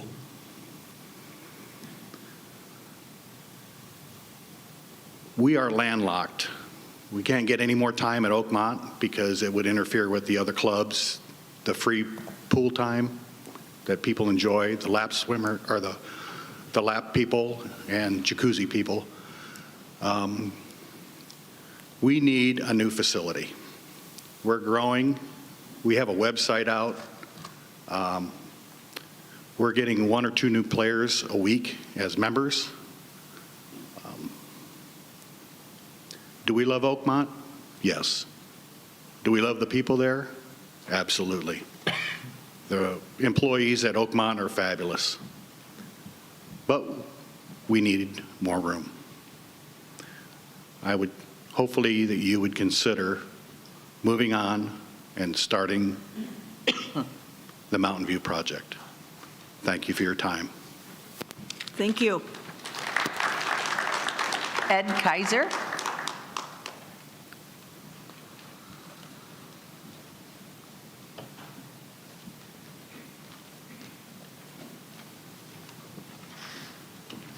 Good morning. My name is Ed Kaiser, number 118430. I am for extending the moratorium. There are many good reasons to implement change at Mountain View. My wife and I attend the theater there. We anticipate and appreciate, would anticipate and appreciate better seating. And we've always had an enjoyable evening there. We've played mini golf at Mountain View. This too would benefit from some TLC. The gym and the workout facility is small and outdated. But having said that, I think the current plan is untenable. It passed in what I would describe as a less than transparent fashion. It was approved under the cover of darkness and snuck in late June without any input from the membership at that time. Now more than ever, an additional 30 days to review this seems a prudent request. Just consider the following. Per Director Collins, to repair the Viewpoint Lake jumped 33% between November of 2021 and March of 2022, increasing the cost by $2 million. The current budgeted price for Mountain View is going to follow the same curve, and it's going to jump, I would anticipate, $3 to $4 million just this year alone. Pickleball is growing. More, not less courts are needed. Monies recently invested are now being tossed away. My opinion on the idea of a multi-story pickleball palace is better left unsaid. Consider the following: the height violation. It's against Maricopa County building codes. An exemption may be possible, maybe not. Has anyone applied yet? Has anyone checked it out? Seems like a little bit of a gamble to me. 3, the idea can be sunk in the ground was pulled out of thin air just to pacify members. It isn't working. The action would increase the cost because now you have foundation design, foundation construction, and all the excavation required for that. A dedicated gym is overkill. A suggestion was made to use Sundial for basketball and volleyball. Why not? It's large enough, and it has a gym floor in it already. The argument concerning where is specious. With all due respect, the NBA is not going to be playing in here. Concerning audio and video equipment, I doubt very much it's in much danger, but you could put a cage around it. During my working career, I was fortunate enough to travel. I stayed in hotels around the world that were hundreds of years old. They all had one thing in common. They had heat, they had electricity, they had lights, they had running water, and they had internet. If you can rebuild those places and remodel them, surely Mountain View can be reviewed and remodeled as well. Just an observation on my part, one member inadvertently pointed out how these projects can get off track. A request was made to include EV recharging stations. If you own a car that can't get from the north end to the south end to Sun City and back, Time. you bought the wrong car. But if you're going to do that, put gas pumps in too. I'd like to fill up when I'm there.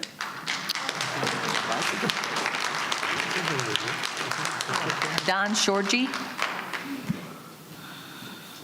Stay focused, people.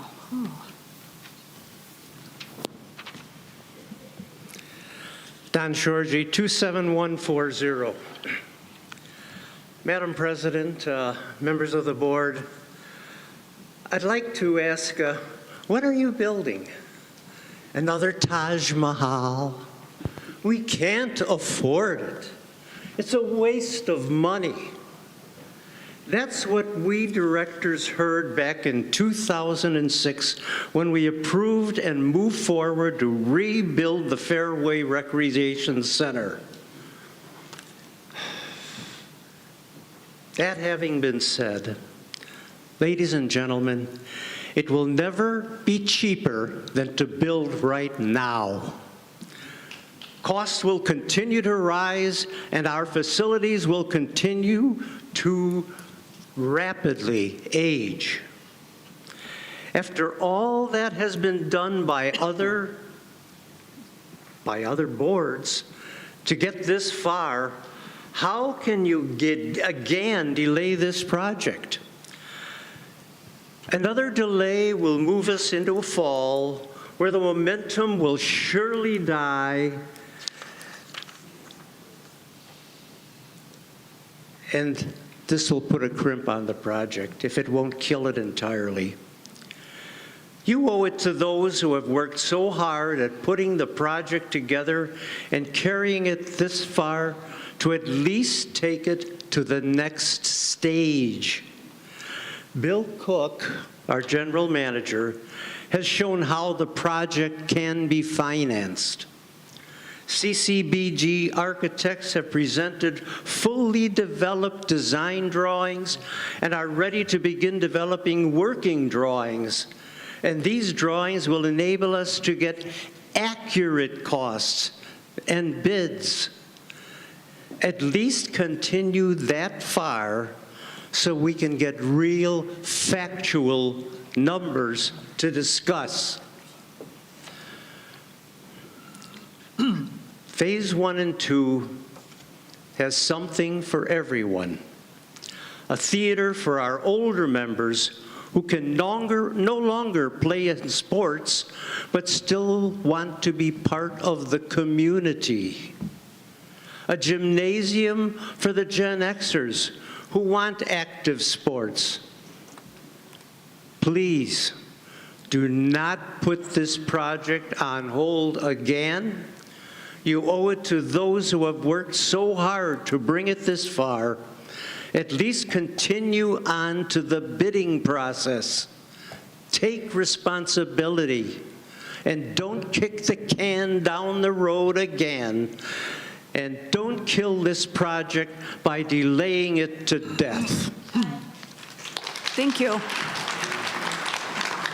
Ron Compass, you signed up and wrote softball. We're only taking people speaking on the Mountain View moratorium, and we won't have member comments. So did you want to speak on the moratorium, or were you not? Okay. We don't have member comments. It'll be at the April meeting. It'll be at the board member exchange in April. Right. Sorry. Okay. Right. Okay. Christy Svedson.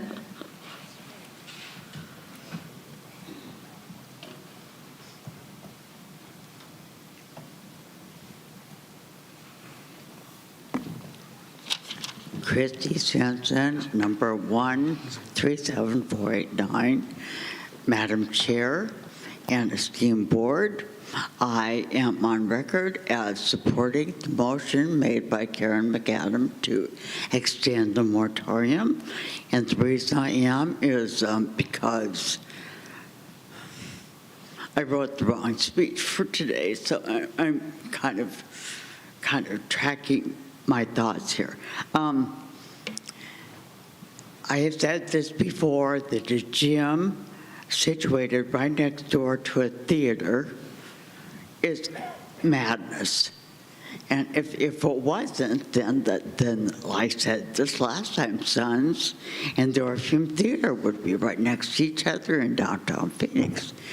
But it is just insanity to me to do that. Number two, and I know this is a hotly debated subject, but utilization data does not exist for the gym because there is nothing to compare it to. We don't have a gym, and we have a smattering of people who are in favor of it, but not enough to justify such a huge expense. And then I go into traffic and parking, and I defend that if they are successful. If they are successful, traffic up there or down there is going to be beyond bad. It's just going to be out of any imagination that we have. Parking, people on Venturi, Salem, Mountain View, Hatcher, even Mission may have cars parked right in front of their houses because if they are both taking off, there's not going to be adequate parking for both venues at the same time. And lastly, environmentally, my God, we're tearing apart the Viewpoint Lake, and we're filling up the landfills with all kinds of plastic crap.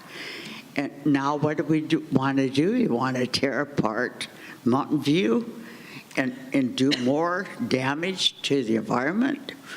But lastly, on behalf of the swimmers at Mountain View, and I have talked to many of them, not all of them, I'm here to shout, save our pool.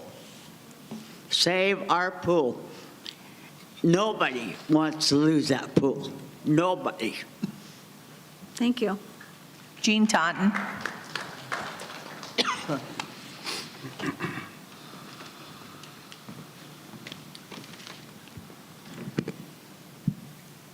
Jean Totten, excuse me, number 148753. Excuse me. I appreciate the amount of time and hard work that you've all invested in this project. And I realize that some groups have been waiting a long time for their promised particular project to be completed, but I cannot support the version you have presented. That is, I do support what Director McAdam is proposing. The bottom line is that decisions must make sense for the entire community. I've watched both of the 2018 Long Range Planning Committee town halls that are on the YouTube channel, and I've read whatever information I could glean off of the website, which sadly is not a lot. But in the past few days, I've taken it one step further. I used the tools that I had, my feet, my car, and a handout sheet, and I walked the neighborhood around Mountain View. Have any of you? I heard many opinions, some for, some against. One person even told me that the project had been voted down last year. Several had no idea that the entire area was going to be completely raised and rebuilt. Some were definitely for, some vehemently against. What I heard most, however, was yes, I'd love to see improvements there. They are definitely needed, but I really am concerned about fill in the blank, the cost, what's going away, items of other nature. Plus, I've also heard, honey, I won't even be around to see what's going to be built. But I am leaving my home to my kids, so I do want something good for them. I really suggest, if this 30 days is allowed, or even if it isn't, because we still have until April 10th, that you use the tools that you have, which are much larger than mine, you have the ability to put out a survey to the people who use Mountain View and the people who live around it, not just the clubs that want it. I also suggest that perhaps it's time for a master plan. It doesn't seem like this community has one. We talk about fitness equipment and gyms and softball, and I just think we need to sit down and take our time and start over. Thank you for your time and Thank you. Tom Swenson.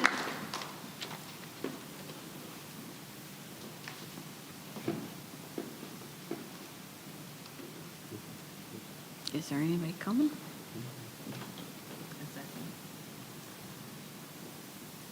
Tom Swenson? No? All right. Peter McLean? I think that's the last name. I can't read your right name. I'm sorry. Even I can't read my right Okay.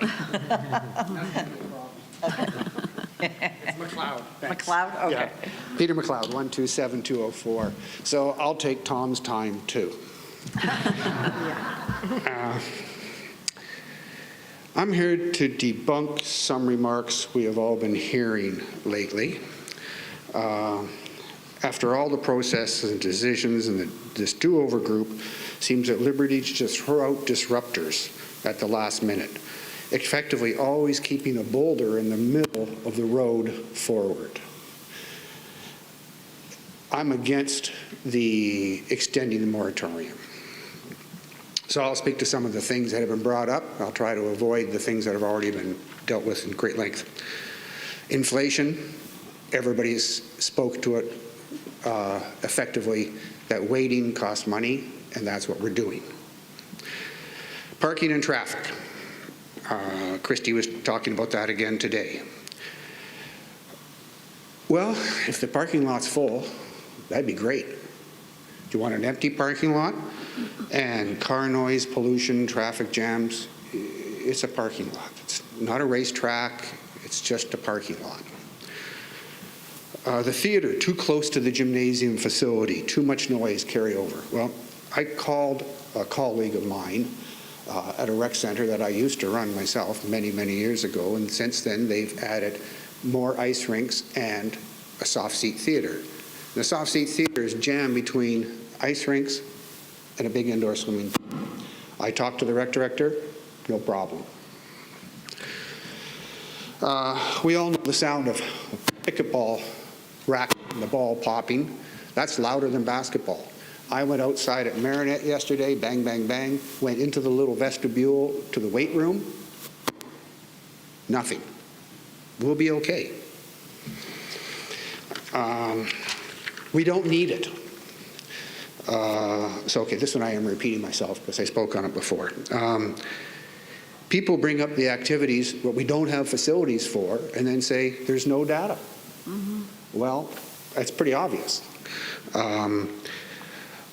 I play, when I'm there, in a basketball group, a league, are 50 and over, and it's a whole league in a town that has less seniors than Sun City has. More people, less seniors. They have 50, 60, 70, or 5-year increments teams that travel. We need more pickleball, not other activities. Yeah, we need more pickleball. But you can get on a court at some point. We heard someone that didn't get on the court, took the ball, and went home. Why wait to swim, book a tee time? I only get to play basketball twice a week. Life's not perfect, but we need more pickleball. We need the rest of the facility. And finally, that people say, I heard again today, it's a basketball gym. Well, it's not. We also heard all the other activities. And I want to voice my support along with the other groups. Thank you. Thank you. Marilyn LeClaire.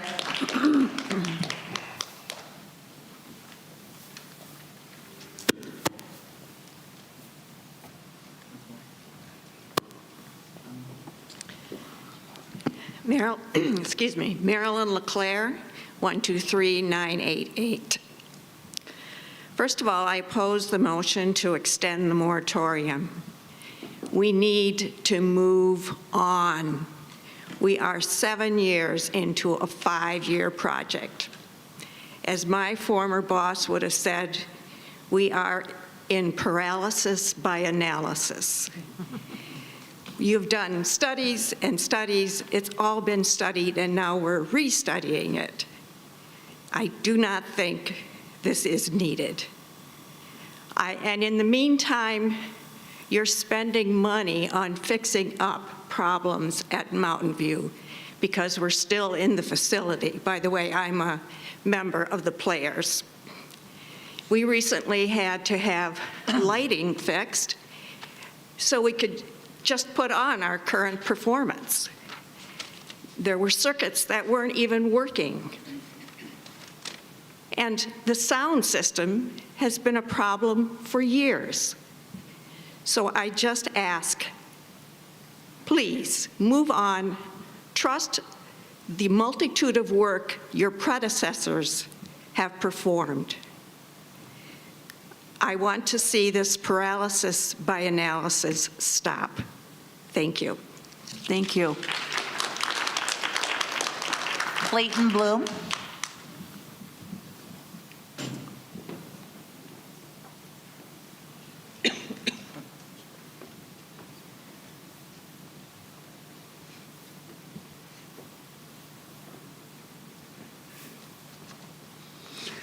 Clayton Blum, 109965. As Phase 1 is getting younger, in our HOA, 3 ladies recently sold. Their average age was 95. 4 of the units that are in my immediate area just turned over in the recent year or two. And those new people are all still working, and they'll be demanding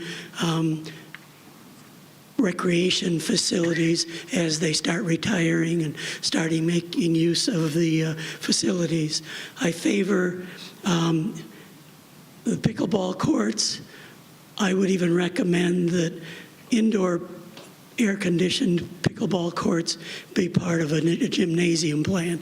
I'm sorry, I don't know the plan, but I am in favor of a lot of the new facilities. I'm curious about having a gymnasium and a theater and a center in the same location. I would move the theater and the concert up to the parking lot across the road from Fairway, and then have the gymnasium absorb that area.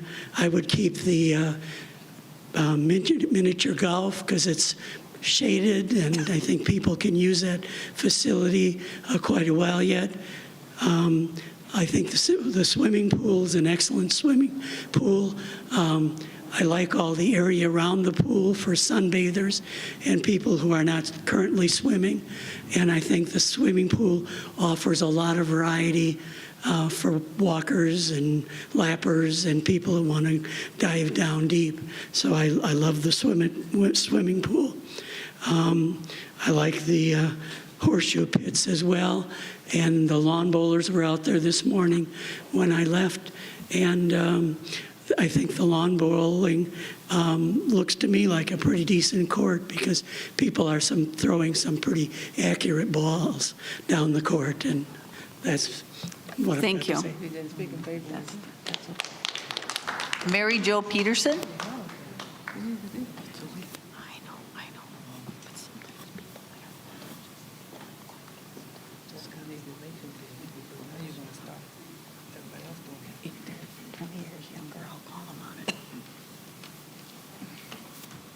Hello, I'm Mary Jo Peterson, number 153258.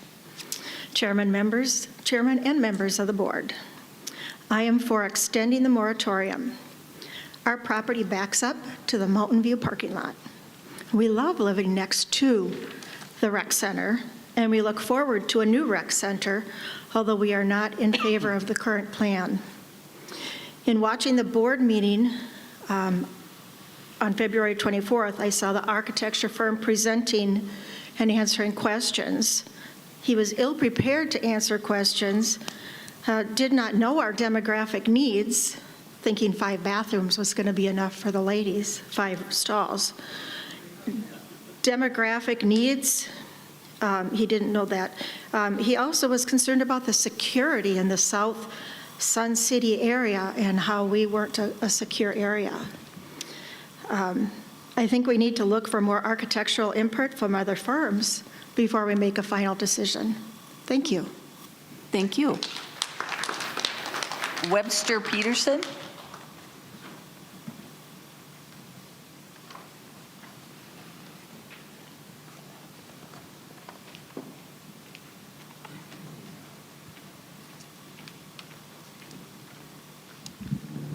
Hi there, Webster Peterson, 150726, and I'm for the moratorium and do think we need to stand up and look at this thing a lot closer.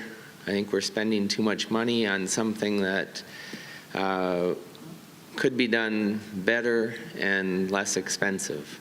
I think we can use a little more of the facility we have and upgrade it, and not just all of a sudden move to this new plan where it's just huge and expensive and wiping out everything we already have. So anyway, I am for the moratorium and thinking more on making this plan better, but we do need a new facility. Thank you. Thank you. Carrie Albers? No? Madam President, everyone who signed up has spoken. Thank you. The first item of new business is a motion by Karen McAdam, Director McAdam.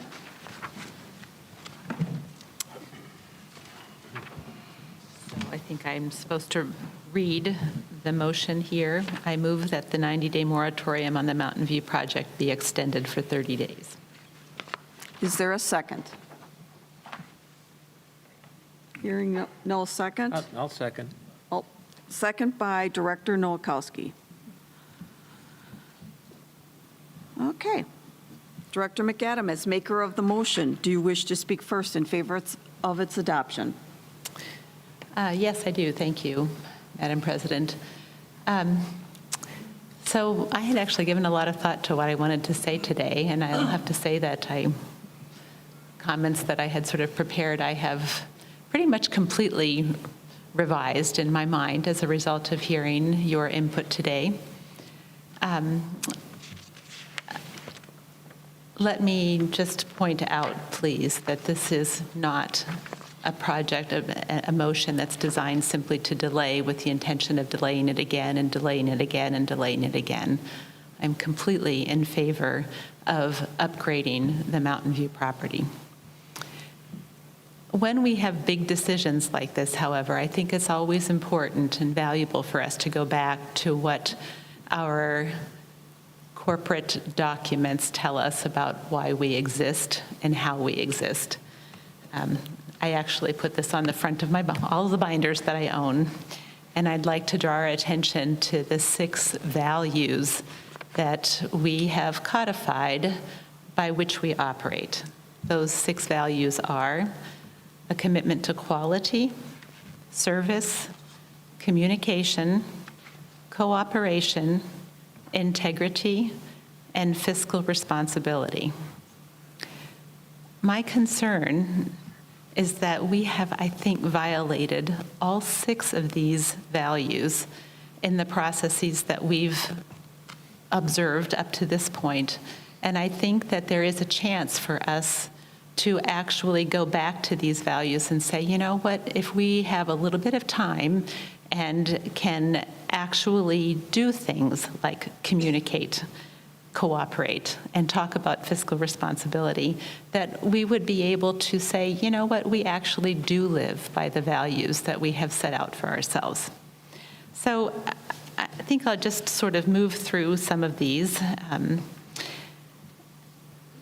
Let me start with the last one, with fiscal responsibility.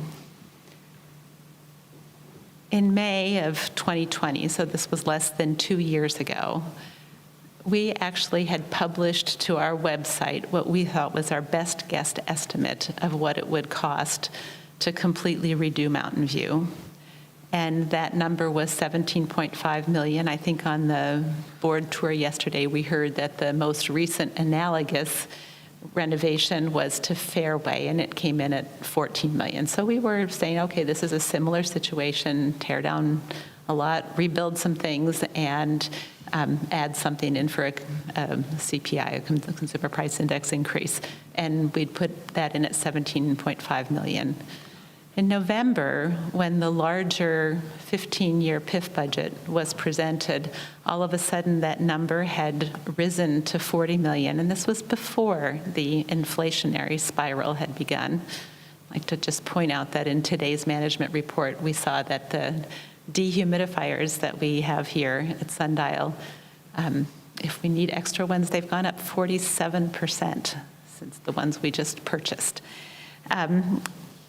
Yeah, you could make an argument for saying, well, let's spend now because it's only going to get more expensive as we move on. But I also think that a large part of that expense is due to the fact that we're planning to rip out stuff that's perfectly serviceable and needed in the community. And I miss what we had on Monday afternoon here when there was a meeting that was held that invited all the members who live on Viewpoint Lake to come. And they had received apparently piles of information in advance of coming to that meeting. And the architects who are in the engineering firm that has been contracted to conduct that had very knowledgeable project leaders here who were able to answer all their questions. And I thought, you know, that's really marvelous. Why haven't we seen that happening with this project? So just to back up, you know, we had a project, option 1A, that didn't generate very much opposition at all, that involved adding a performing arts center, adding a gym, without tearing out perfectly serviceable athletic facilities that we have there. And that was in a very kind of a surprise maneuver with no advance communication, completely turned around, and then railroaded through without the appropriate 3-reading version, and with very, very limited input from the community that was allowed for that. So I just think that we do need to ask ourselves, how much could we save if we didn't eliminate serviceable and needed facilities that we currently have there? So I appreciate the fact that we have input from the community today, but I'm among those new board members who has tried very earnestly to update myself and get information and get data, and to ask myself some questions that still remain unanswered. And because of that, several of us have approached the president of the board and asked to have a special session that's devoted entirely to the Mountain View project, where we would actually have competent answers provided to questions that were being asked, where we could ask ourselves, okay, there's some people who are saying we will have no problem fully utilizing $9-10 million gymnasium. And we have other people saying there's no evidence that a senior community can actually do that. Any place where we see full utilization is based on a wide age range of people that use the gym. Well, I don't know. I'm an agnostic on that. But isn't that something that we should achieve data for?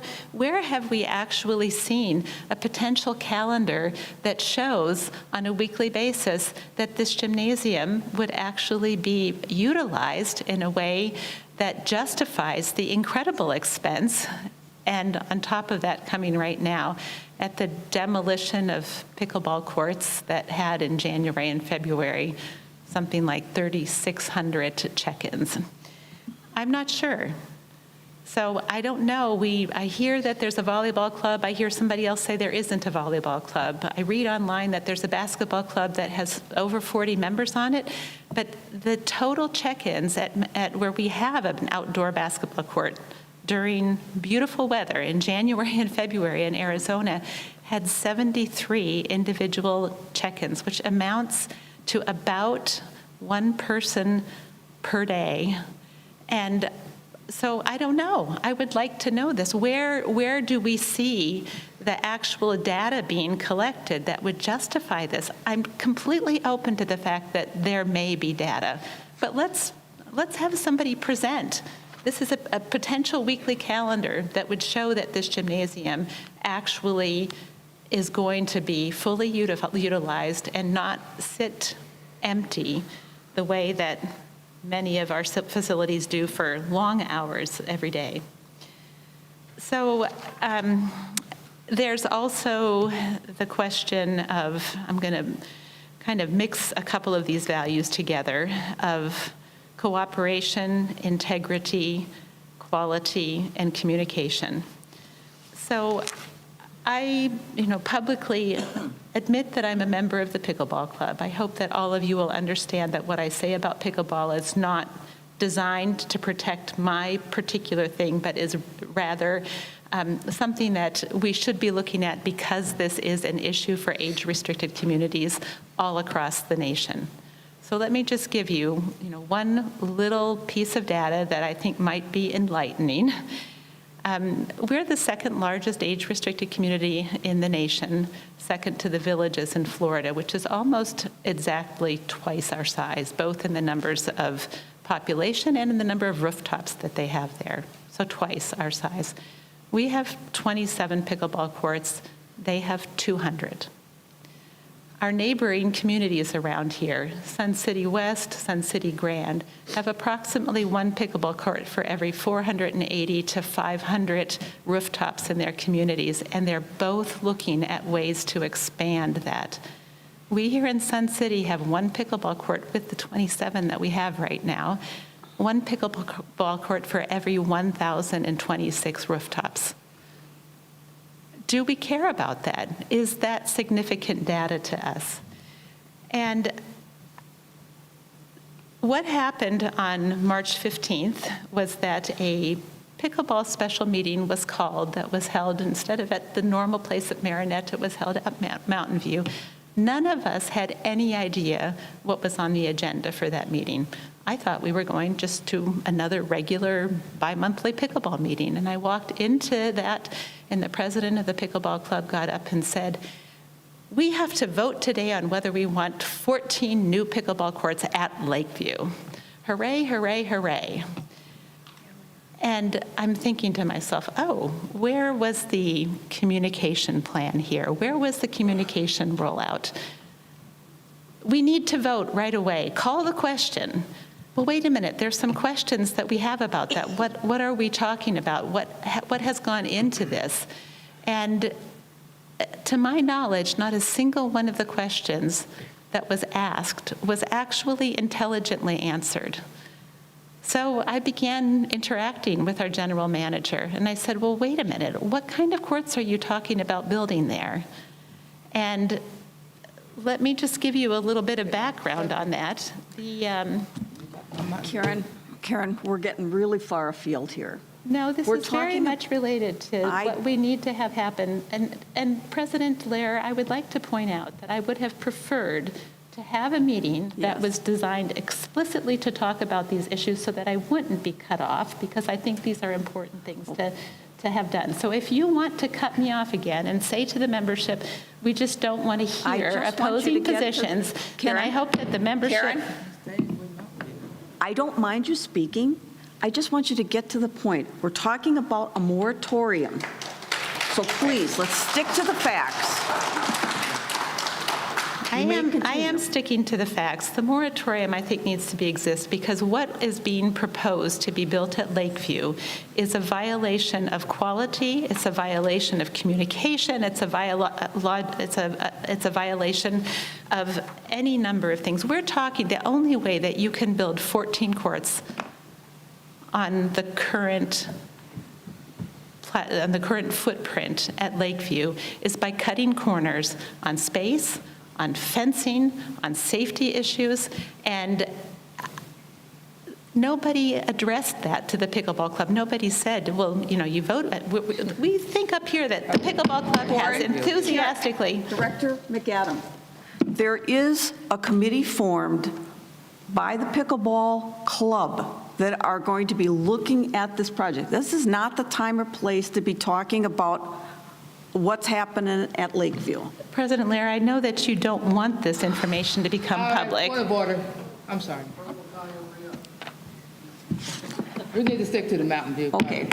Mountain View motion. That is the reason that I am asking for a moratorium, because I think that the groundwork has not been done to convince us that pickleball at Lakeview is a good solution to the problem. Let's get that groundwork done. Let's spend 30 days finding out whether we can actually build a reasonable pickleball, second hub of pickleball there. That's what I'm asking for. Give us 30 days to figure that out before we move ahead and make it impossible or commit ourselves to something that is likely untenable. Thank you. Thank you. I just would, please, I would just like to make a correction or two. $17.5 million is a placeholder. And I know we've explained what the purpose of a placeholder is. It is not an estimate of what the actual cost is. It's a bogus number stuck in there to just hold the place.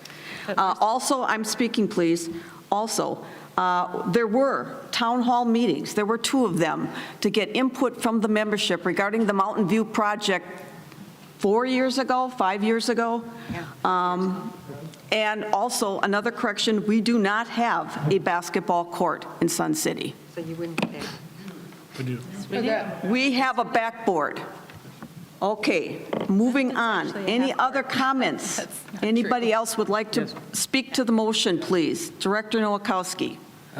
Since I'm one of the people that was supposed to educate myself on the process of Mountain View, I've done some of that. One of the things that I learned is kind of interesting. One of the things I've been told for 6 months is it's my duty as a board member to protect the corporation. And I always wondered, what does that mean? Well, with Mountain View, I finally figured it out. I got to protect the corporation from the corporation. Because sometimes it doesn't seem that there's a lot of methodology to how we do things and what we do. The architect's presentation was wonderful. It was very nice. It was a presentation of a concept. To me, the project went backwards. The architect has a presentation of what he thinks we should have as a facility. I think we should be telling the architect what we want for a facility. That's our job. Go ahead, Mike. Oh, now my job's been Oh, here we go. President Lair, Director Nowakowski, I will say that the architect went by direction that the board presented in 2020 as ground rules for what that is. As simple as that. Any other comments from directors on the motion? Yeah. Director Fimmel?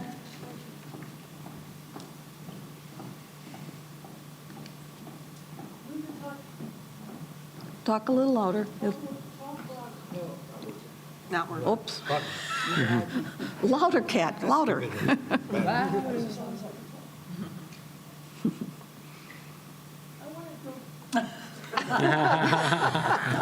Wants me to talk. Yeah, I know how to keep cat quiet. Before we come forward, let's go back for a minute.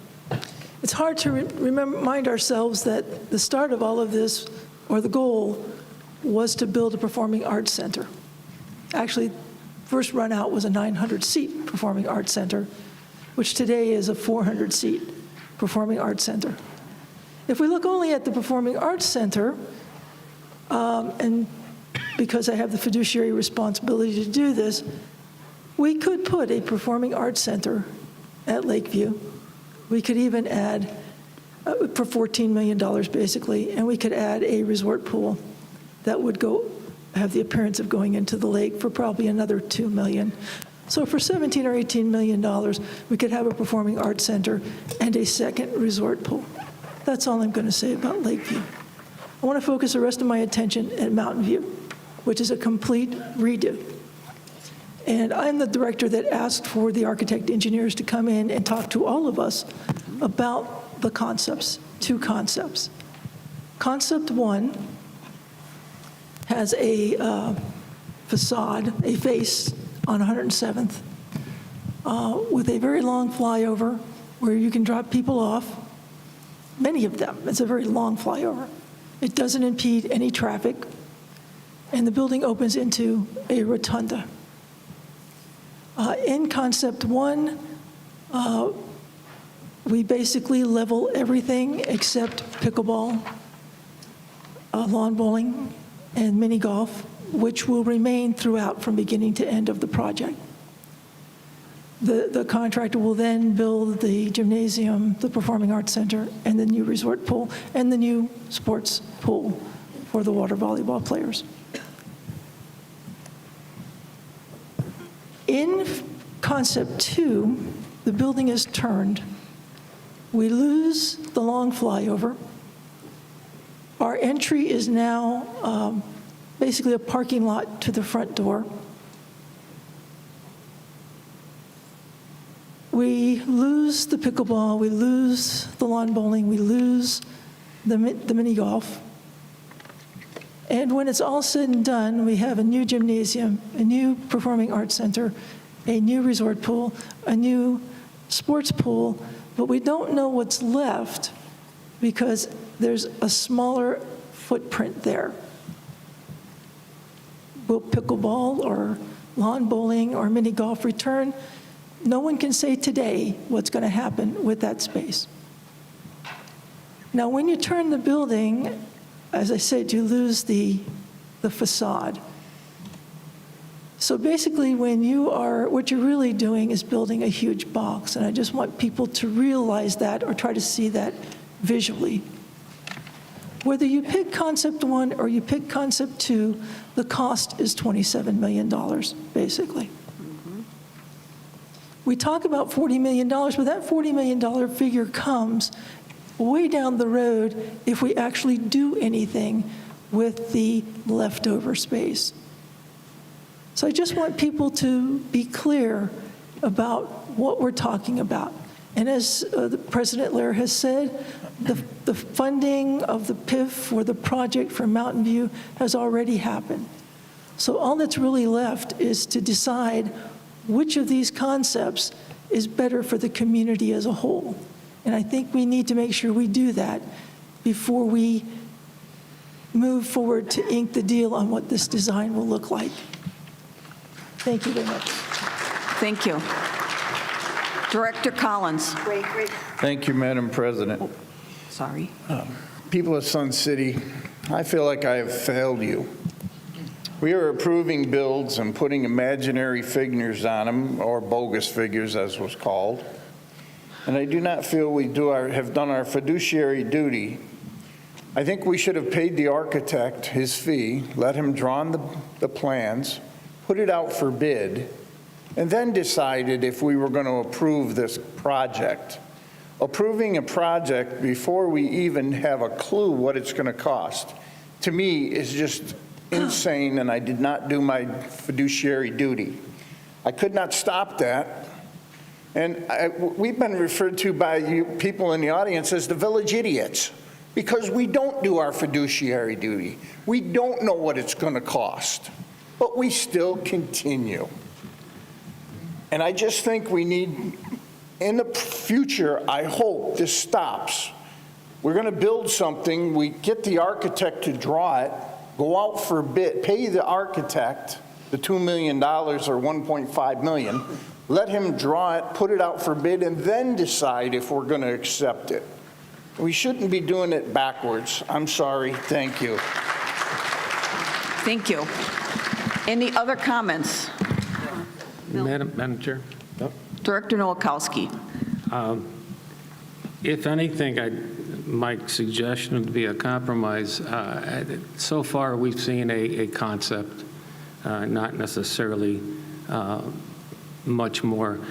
I would suggest that we go through the process and have the architect go through something to a 20, 30, 40% design so that we can see what can actually fit into that site, and we're sure that it could fit into that site. Go through some preliminary permitting process with the county to make sure that we can get those permits for that project. I don't think it should be done for free. I think we should pay for that service. And then we can talk more intelligently about what can be done and what can't be done. Well, I, for one, I look at it and I go, I don't believe that we can fit everything we talked about in November and December of '21 into that site. You know, I don't know. But what we've seen is a very nice presentation of a concept, not necessarily that it's going to work in that site, not necessarily that all the functions that we expect are going to work in that site. Why, for one, I do not have a problem paying for that service. I don't expect somebody to do that for free, but I think in order to make an intelligent decision about the entire site, we should have an idea of what's going to fit into that entire site. Thank you. That's all I got. I stopped there. Thank you. Secretary Lanevsky. I have some questions for the general manager, if I may.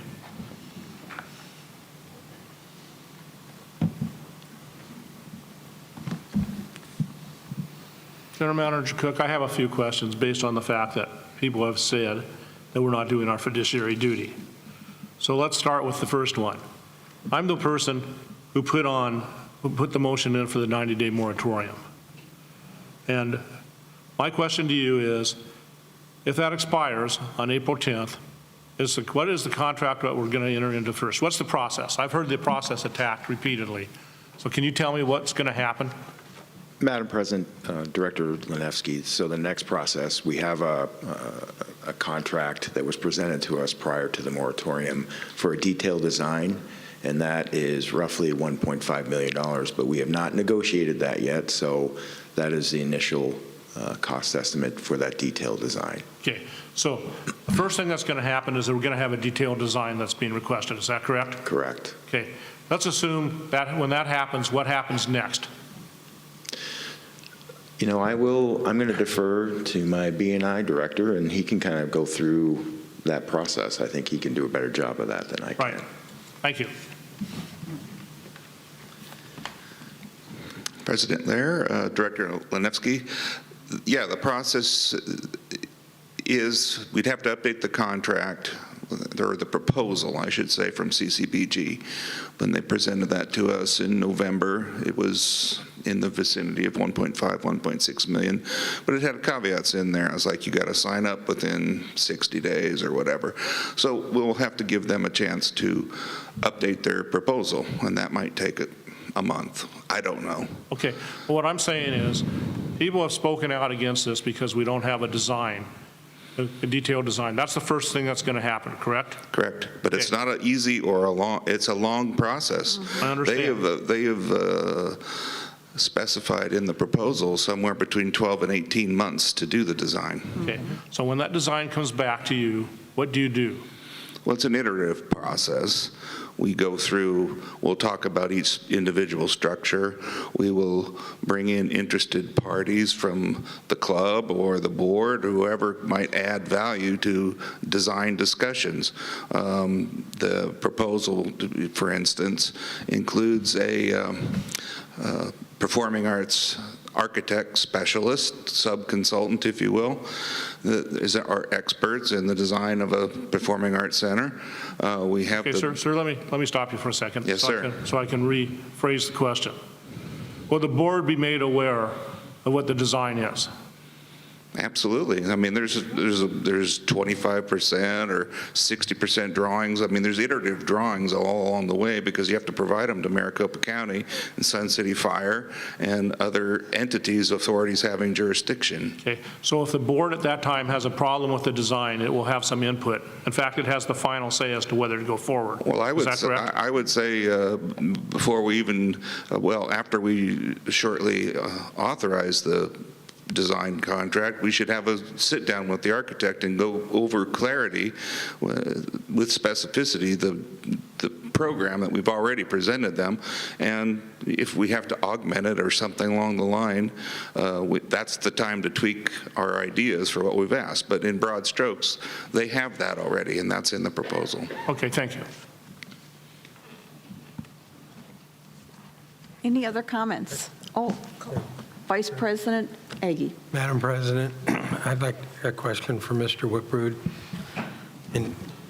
And sorry for the bluntness of this, but based on your vast experience in the construction world, so far to this date and time, the steps that have been taken, the process that we've entered into, do you feel like we've put the cart in front of the horse, or that we're not doing it in the correct order or the correct fashion? President Lair, Director Agee, I think we're going down a very thoughtful process. We've only funded CCBG a certain small amount of money. When I say small, we're talking around the $50,000 range to do what they've done with those 3D models and to come up with the conceptual concept that meets the requirements that the board put out as the program. Right. But we've also taken it one more step. We've had a budget study done by Alston Construction. So this is a very reliable outfit, GC, large company. They provided us that number, those $27 million. That number comes from that budget study based purely on those conceptual 3D drawings that we've all, or 3D fly-throughs that we've all seen in these board meetings. So I feel like those are pretty good financials. Now, they would couch that and say this was in 2021, and this is going to be escalation in price, and you need a design, all kinds of caveats. But I think it's a good tentpole for what it's going to cost. And the process with the designer is very complicated, as I said, and many subcomponents. You have to bring in pool design, you have to bring in gymnasium, whatever. We haven't really dove in as deep on the gym concept as we'd like to, but that would be the first things that you would work on. Okay.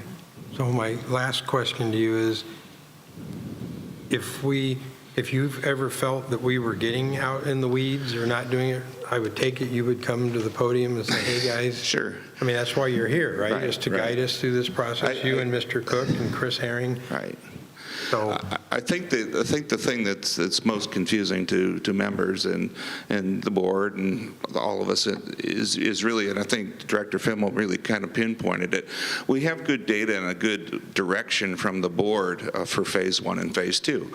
So I feel very comfortable talking all day long about Phase 1 and Phase 2 and the $27 million and where it's located and how it got to where it's located. And I agree, we could go back to the previous plan and keep the pickleball courts intact, but there was a lot of reasonings why folks didn't like that plan. Right. Now, when you come to Phase 3, I agree with what other folks have suggested. That's a placeholder for 29 and 30, 2029, 2030. What do you want to do with that extra 100,000 feet if you went with Design 2? You could say plant grass, and your 27 million is not going to go up much more. So when people say 40 million all the time, It's irritating because the board itself has not really defined what they want in the Phase 3. That's all. Okay, and that's kind of where I was headed. Okay, but thank you.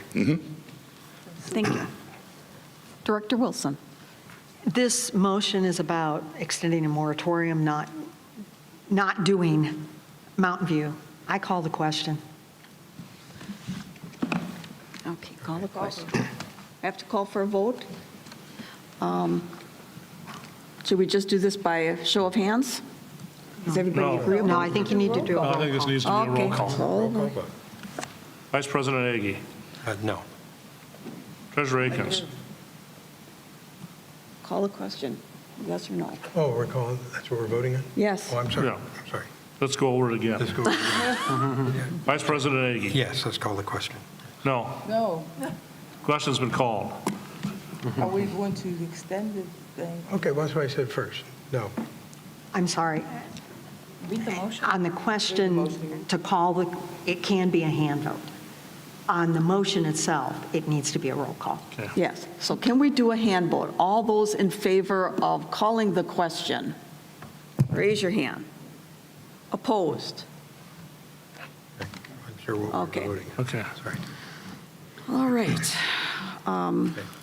The motion before you is to extend the 90-day moratorium on the Mountain View project for 30 days. Secretary Lanevsky. Vice President Agi. No. Treasurer Akins. No. Director Collins. No. Director Fimmel. No, Did you say no? no, Okay. Director McAdam. Yes. Director Noakowski. Yes. Director Wilson. No. I vote no. President Lear. No. Okay. The vote is 2 yes, 7 no. The vote fails. Very good. Okay. New business? Raise your hand. Madam Director Noakowski. Madam Chair, I have an item of new business, and right now I feel like the barker in front of the circus trying to get something accomplished after the last discussion. I have a motion. I move to temporarily remove the Viewpoint Lake daily fish limit allowed limitation as outlined in the fishing section of Board Policy 10. This temporary motion to start immediately and end on July 1st, 2022. Is there a second? I second. Second by Director Wilson. Yay. Before we start, I know that this was not posted as a motion. If there's anybody who wishes to speak, you could come up to the microphone. Going, gone. Okay. Director Noakowski, as maker of the motion, do you wish to speak first in favor of its adoption? We're talking, a lot of comments about what's going to happen with the fish, and as we drain the lake, this makes a lot of sense to remove as much of the wildlife in the lake as we possibly can. Real simple, before we start draining it. That's why it's there. Hopefully, we can eliminate a lot more of the angst about having flopping fish flying around in the mud. I mean, when you drain the lake, we're going to find something. We don't know what it is yet, so that's why the motion's there. Thank you, Director Noakowski. Anybody else wish to speak? Discussion? Okay, the motion before you is to temporarily remove the Viewpoint Lake daily fish limit allowed limitation as outlined in fishing section of Board Policy 10. This temporary action should start immediately and end July 1st, 2022. Secretary Lanevsky, will you please take the roll call vote? Vice President Agi. Yes. Treasurer Akins. Yes. Director Collins. Yes. No? Okay. Yes. Oh, yes? Okay. Director Fimmel. yes, Director McAdam. Yes. Director Noakowski. Yes. Director Wilson. Yes. And I vote yes. And I vote yes. Oh, unanimous. Wow. 9-0 passes. Madam Chair, I have a second motion to go along with that one. Director Noakowski? I'd like to make a motion to forego the second read as required by our bylaws on, Just second. just second, because we eliminated the third. To forego the second read on the motion that we just passed. I make a motion to do that. Is there a second? Steve, second. Steve, second? Okay, I'm sorry, I didn't see that. Discussion? Secretary Lanevsky, please take the roll call vote. Vice President Agi. Yes. Treasurer Akins. Yes. Director Collins. Yes. Director Fimmel. Yes. Director McAdam. Yes. Director Nowakowski. Yes. Director Wilson. Yes. I vote yes. Yes. 9-0, it passes. Wow, two. All right. There being no further new business announcements, the first board member exchange will be April 11th, 2022, 9 a.m. right here in Sundial Auditorium. I hope you come and try it out and give us some positive suggestions for improvements. The next meeting of the Board of Directors will be on April 28th, 2022 at 9 a.m. in the Sundial Auditorium. Are there any further announcements? Director Collins. Thank you, Madam President. I just want to tell all the residents of Sun City, the Nixon Group Realtor is going to do a Shred Fest on tomorrow from 9 until 1 up on 99th Avenue in the True Value Center. The address is 15458. All proceeds they receive, they will be donating to the museum.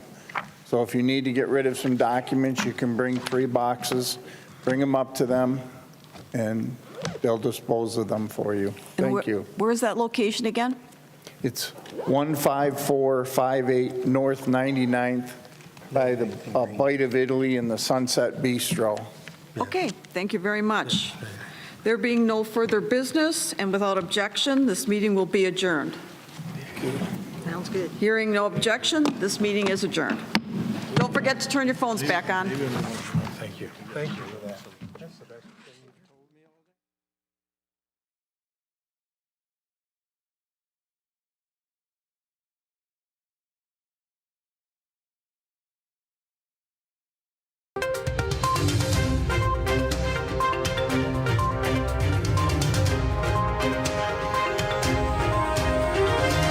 This is a copyrighted production of the Recreation Centers of Sun City Incorporated and is intended for the sole purpose of informing our Recreation Center members.